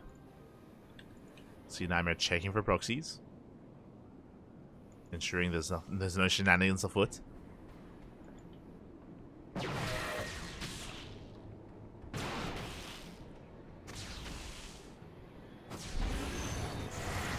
Oh, as it does shade into the main. Again, that shouldn't have happened. Does deal some economic damage here by forcing the boys off the mineral line, but no losses. And the Stalkers are in position. Yeah, we're ready for this. Oracle dips in, gets one probe, he gets forced out, even sustaining quite a bit of hull damage. So far, good defense by Nightmare. Again, he scattered ahead of time. He knew it was the Stargate, he knew it was the Oracle, so he was ready for it. And so far, SKillous, he's in a bit of a rougher position here. His opener, so far, has been lackluster. Hasn't been worth it. Big investment going for the Stargate. And so far has killed one probe. So Nightmare is in a bit of position. He is saturating his natural, getting to faster blink. Now, at least the Oracle is keeping these Stalkers pinned at home. Nightmare, it's going to be risky to move out. As a result, third base. Just takes the third. Takes the third base instead. He's looking to claim that greater economy.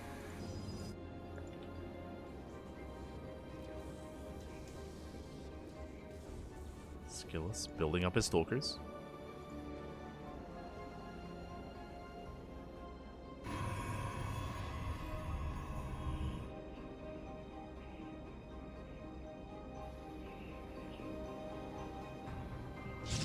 And SKillous, has he scouted? He has. Okay, he's aware. He's aware of the timing of the third base. He knows that he's behind. And yeah, this Oracle's not going to deal any economic damage across the map. We come back here and we set up the stasis traps. There is potential. There's always potential with these stasis traps. Even if SKillous does fall behind in the supply, he can make up for that and take a better fight if these stasis traps pop off. If they do pop off. Until then, we're just building up. Just building up back at home. Getting a Robo, a third gateway. Into Forger +1. Same can be said for SKillous. Now, as we settle into this game state, I would assume that we would head towards, again, +1, Blink, Charge, into Archon production, but we avoided that entirely last game. I was shocked to see that throughout the entire game, we never took a third gas, right? We never took a fourth gas, guys. We stayed on 3 gases. We stayed purely reinforcing with Stalker and Zealot. Never did touch any higher form of tech. That is changing here. Nightmare already beginning Immortal production. Okay. Immortal production has begun.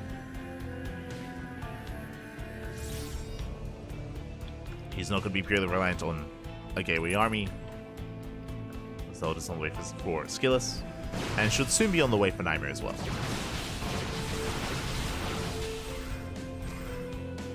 Stalkers do trade. First Immortal has arrived. Nightmare starts up +1. Both players do.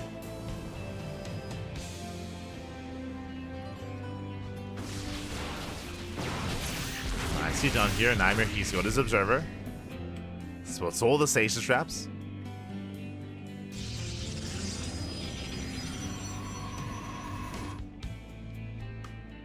We'll shut them down.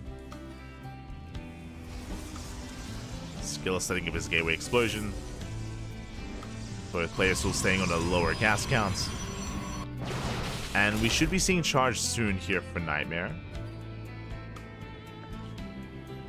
as he will be incorporating more zealots. There we go. Charge down the way. Now this is late. Nightmare, he was banking up resources. He was banking up minerals, banking up gas. This is not intentional, so this is a delayed charge here for Nightmare. That may impact the game. It's possible he wants to be more aggressive, more assertive. So hopefully it doesn't get punished for it too hard.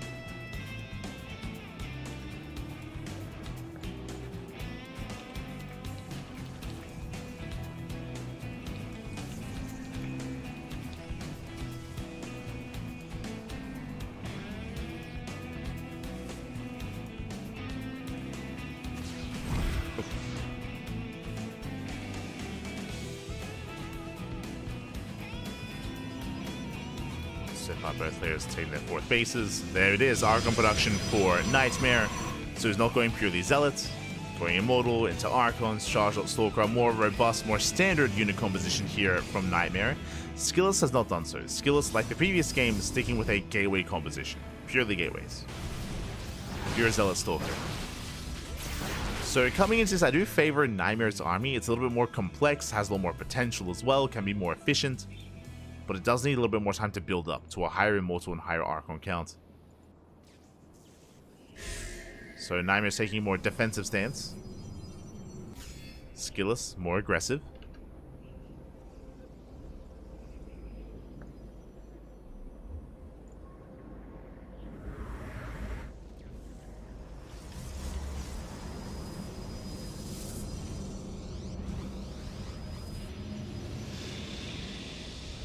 The armies, they do pass by each other. Nightmare, he spots the armies. He does spot the rotation. He's racing over. At the same time, Zealot Bombay hit towards the top side. Nightmare, he does leave some Zealots behind.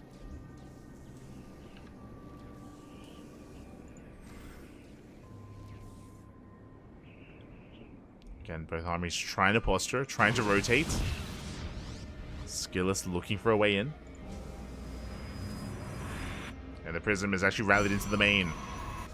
He's going for the main base. Hits an Olin expansion. Nightmare out of position. And force a recall. There's the recall. SKillous pulls away. Ideally wants to hit at both locations at once. There's the defensive warp in. The Immortal! The Immortal is exposed. And does he go for the dive? He doesn't. Doesn't dive in. SKillous playing it safe. Zealot jumping to the lane, warping gets denied. We have more Zealots rushing towards that 4th. SKillous is trying to pull Nightmare apart, and so far it's somewhat working. Nice hold position on top of the cannon, but the cannon still goes down, and probes are falling. Yeah, he breaks through. Does break through, pushing forward once again. Nightmare is somewhat keeping up, still losing probes though. It's going to be 8 dead workers here at the 4th. Doesn't quite break him though. Doesn't quite break the defenses. That's a lot of Stalkers. SKillous 41. 41 Stalkers.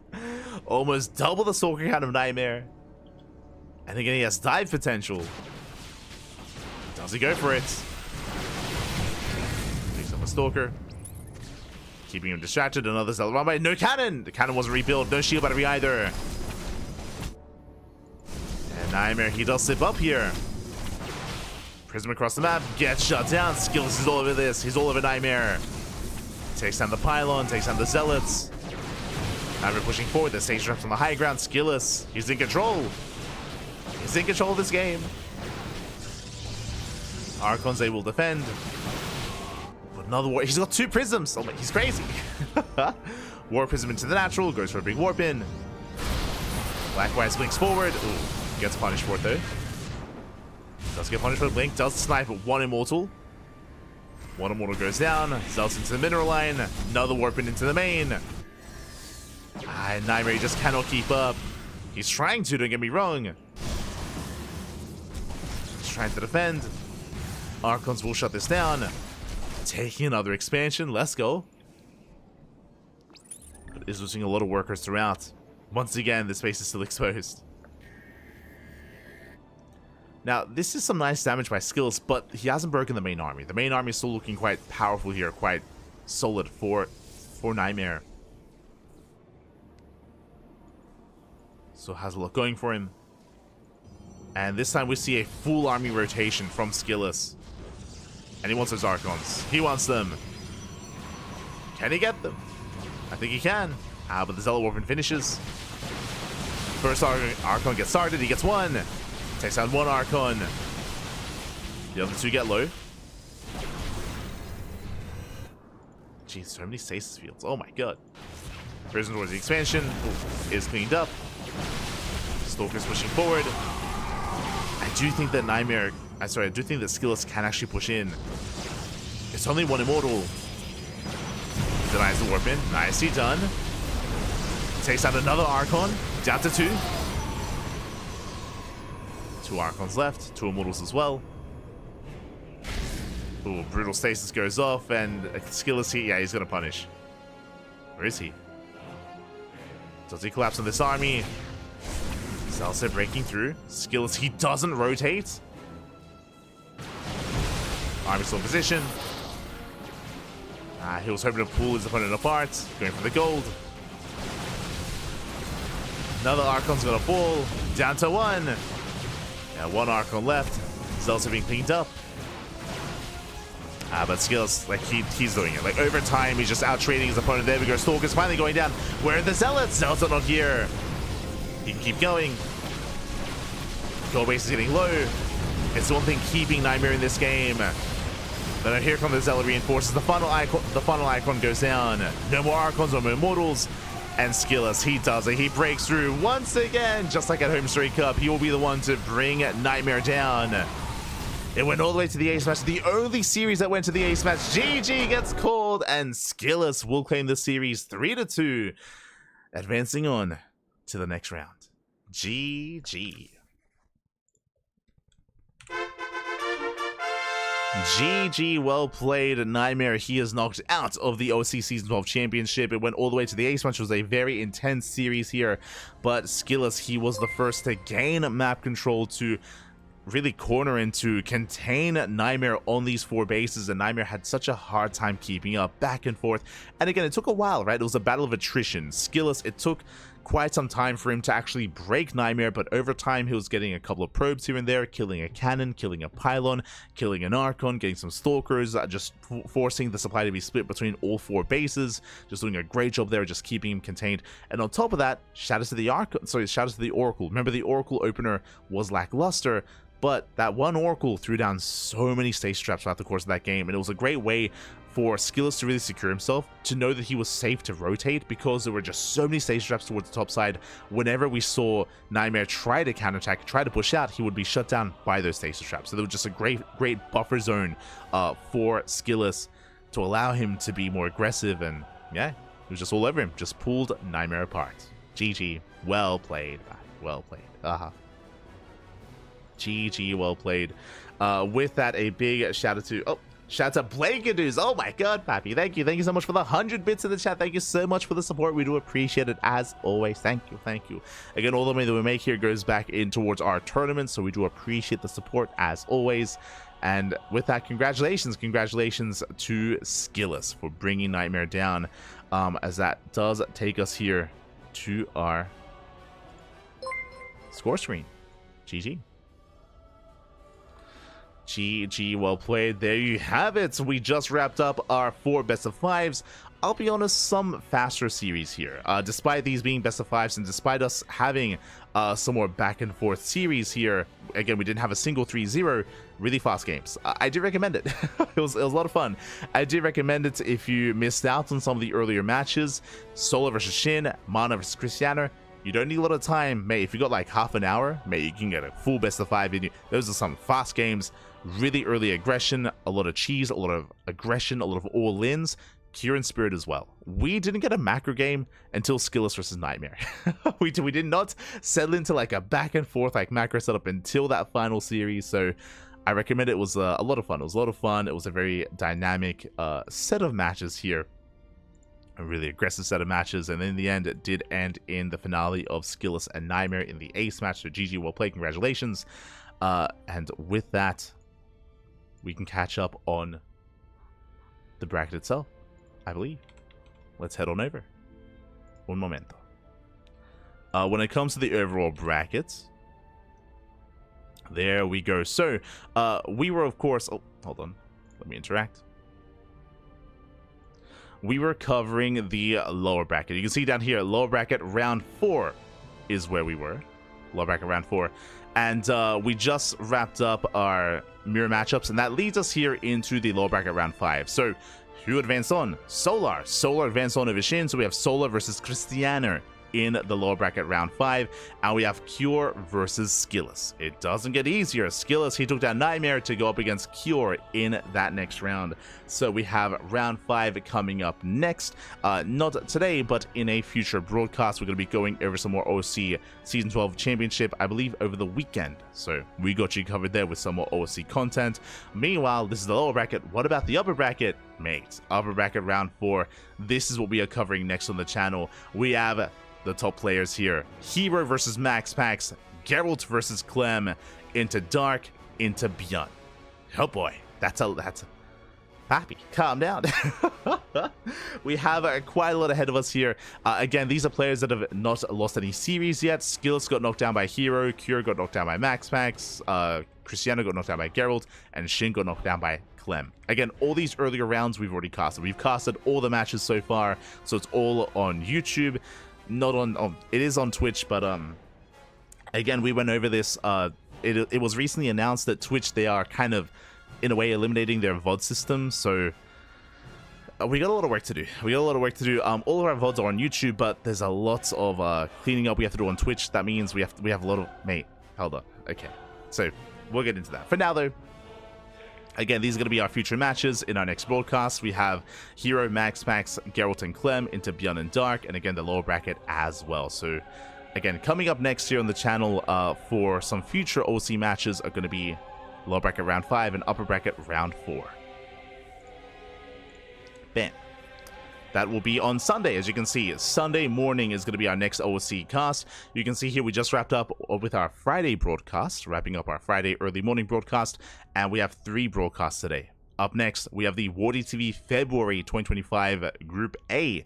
Shout out to Wardy, by the way. Wardy, he is the main caster for the Wardy TV February event. He has been covering it over on his channel, but there was a complication with Group A. Basically, SHIN was unavailable. So because of that, the majority, if not, I would say maybe half of the matches or a good portion of the matches in Group A were not played. And they have been, and Wardy, he is unavailable to actually cover it today or tomorrow. And the playoffs begin on Sunday, if not mistaken. So because of that, Wardy, he reached out. He was like, Pappy, I need someone to cast. I'm like, say no more. I mean, I got you. We cast. That's what we do, Pat. We cast every day. We cast all the time. You know this. He's like, I know. So Wardy, he reached out to us, and we are going to be stepping in, and we're going to be wrapping up the Group A of the Wardy February event. Again, unfortunately, there were complications and they couldn't be covered live at the time, so that is going to be a replay cast. No one knows the results of that group aside from the players themselves, so no one knows what happened in that group. We will be there to wrap up Group A, and Wardy will be continuing the event into the playoffs over the weekend. So Wardy is going to be covering the playoffs over the weekend. We are going to be finishing up the group stage here on the channel, and then we're going to follow that up into OSC King of the Hill. We have Amantis over the weekend, SDO, OSC, and STC. Plenty of content on the channel, plenty more content to arrive. Plenty of StarCraft. Here we go. So plenty of content. Cristiano moved to Korea? No, he's in Poland. He's in Polonia, Polonia. Oh wait, did it show? Sorry, did it show the wrong flag? My apologies. I'll fix that up. Was it showing the wrong flag?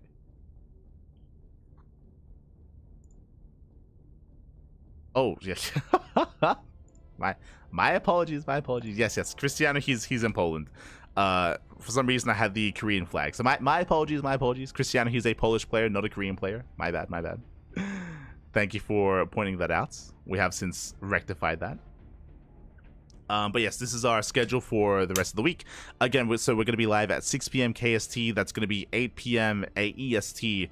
And that is going to be in 5.5 hours. So in 5.5 hours, we're going to be live with the Water TV Group A finale. That is going to be the plan. But quickly going back into what I spoke of in regards to the VODs, we posted on our Discord server. Hold on. We'll switch on over. We will switch our scenes. But we did post on our Discord server how many VODs we have on Twitch. We have 7,000 hours worth of content, which is crazy, by the way. We have 7,000 hours worth of content on Twitch, and we can only have 100 hours. They're limiting it to 100 hours, which is basically, it's nothing. It's like a week's worth of casting, if that. Like, we blow through 100 hours in less than a week. So basically, we have to remove all of our VODs. The complicating thing about this, which is frustrating, and it's a daunting task, is that we have to delete these VODs manually ourselves, and we have to make sure that everything's on YouTube, because we actually cannot create our own highlights, and we can't actually edit our own VODs until we get under the cap. So we have to go from 7,000 hours of content on Twitch down under 100 hours before I can start exporting again and editing VODs again. What I mean by that, like this cast, for example, I cannot edit this VOD until we get under that limit. So that's going to be my job for the next 5 hours. I'm going to do my best. I think I deleted 500 hours worth of VODs last night.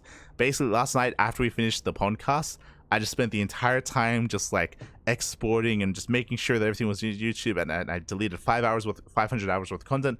Still another 6,500 hours left, and I have to work through all that as quickly as I can before we can start exporting and uploading to YouTube again.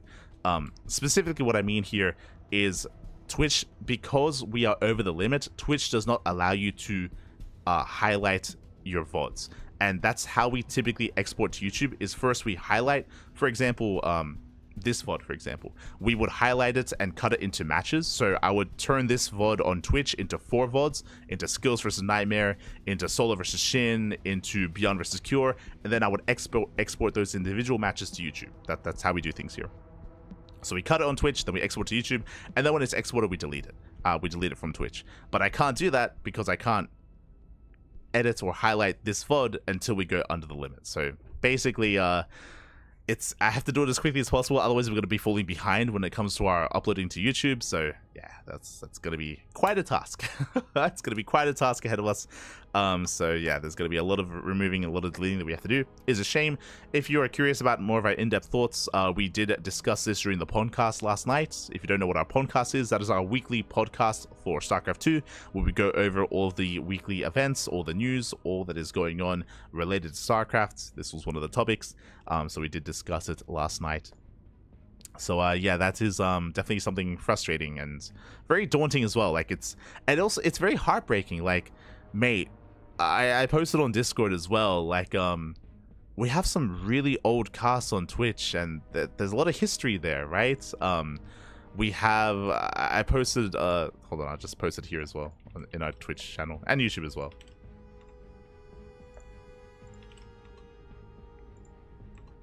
I don't know if I can't link it on YouTube. The link is too long. But before we delete it, like we have all of our biggest cast early on was in 2020 when we casted I Am Katowice. For those that remember, back during I Am Katowice 2020, Fear Dragon was I believe he was the C stream. It was either the C stream or the D stream. But Fear Dragon was casting, and he wasn't able to cast. Something came up. It was a personal matter. Fear Dragon, he was unable to be. I think it was the D stream. The D stream for IEM Katowice. There were 4 main streams, and because he couldn't cast, we stepped in. We stepped in because we were, at the time, we were covering all the qualifiers. I just linked an image of all those VODs from back in 2020.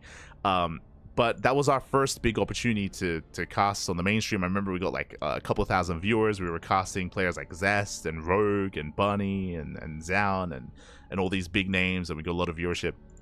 But back in 2020, that was our first time kind of like entering that foray, and it's a shame to remove those VODs. Like, it's a shame, because it's like it's a lot of history of StarCraft. That's like one of our big events. I had to delete like the Copa America broadcast, and I mean, at the end of the day, like, sure, all these VODs are on YouTube right now, so you know, it's not like they're being removed forever, but like, you know, it's still like history. Like the Twitch chat is saved on those VODs and all that stuff, and yeah, it's like a lot of our early beginnings. So it's very yeah, it's very soul crushing. Like going through one by one and deleting your own content one by one on Twitch, like just like thousands of hours of casts and of tournaments. It's crazy. Yeah, it doesn't feel good.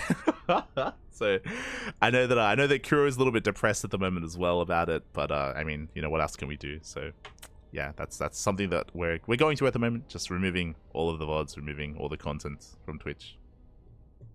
Yeah. Smooch, Pappy Smooch.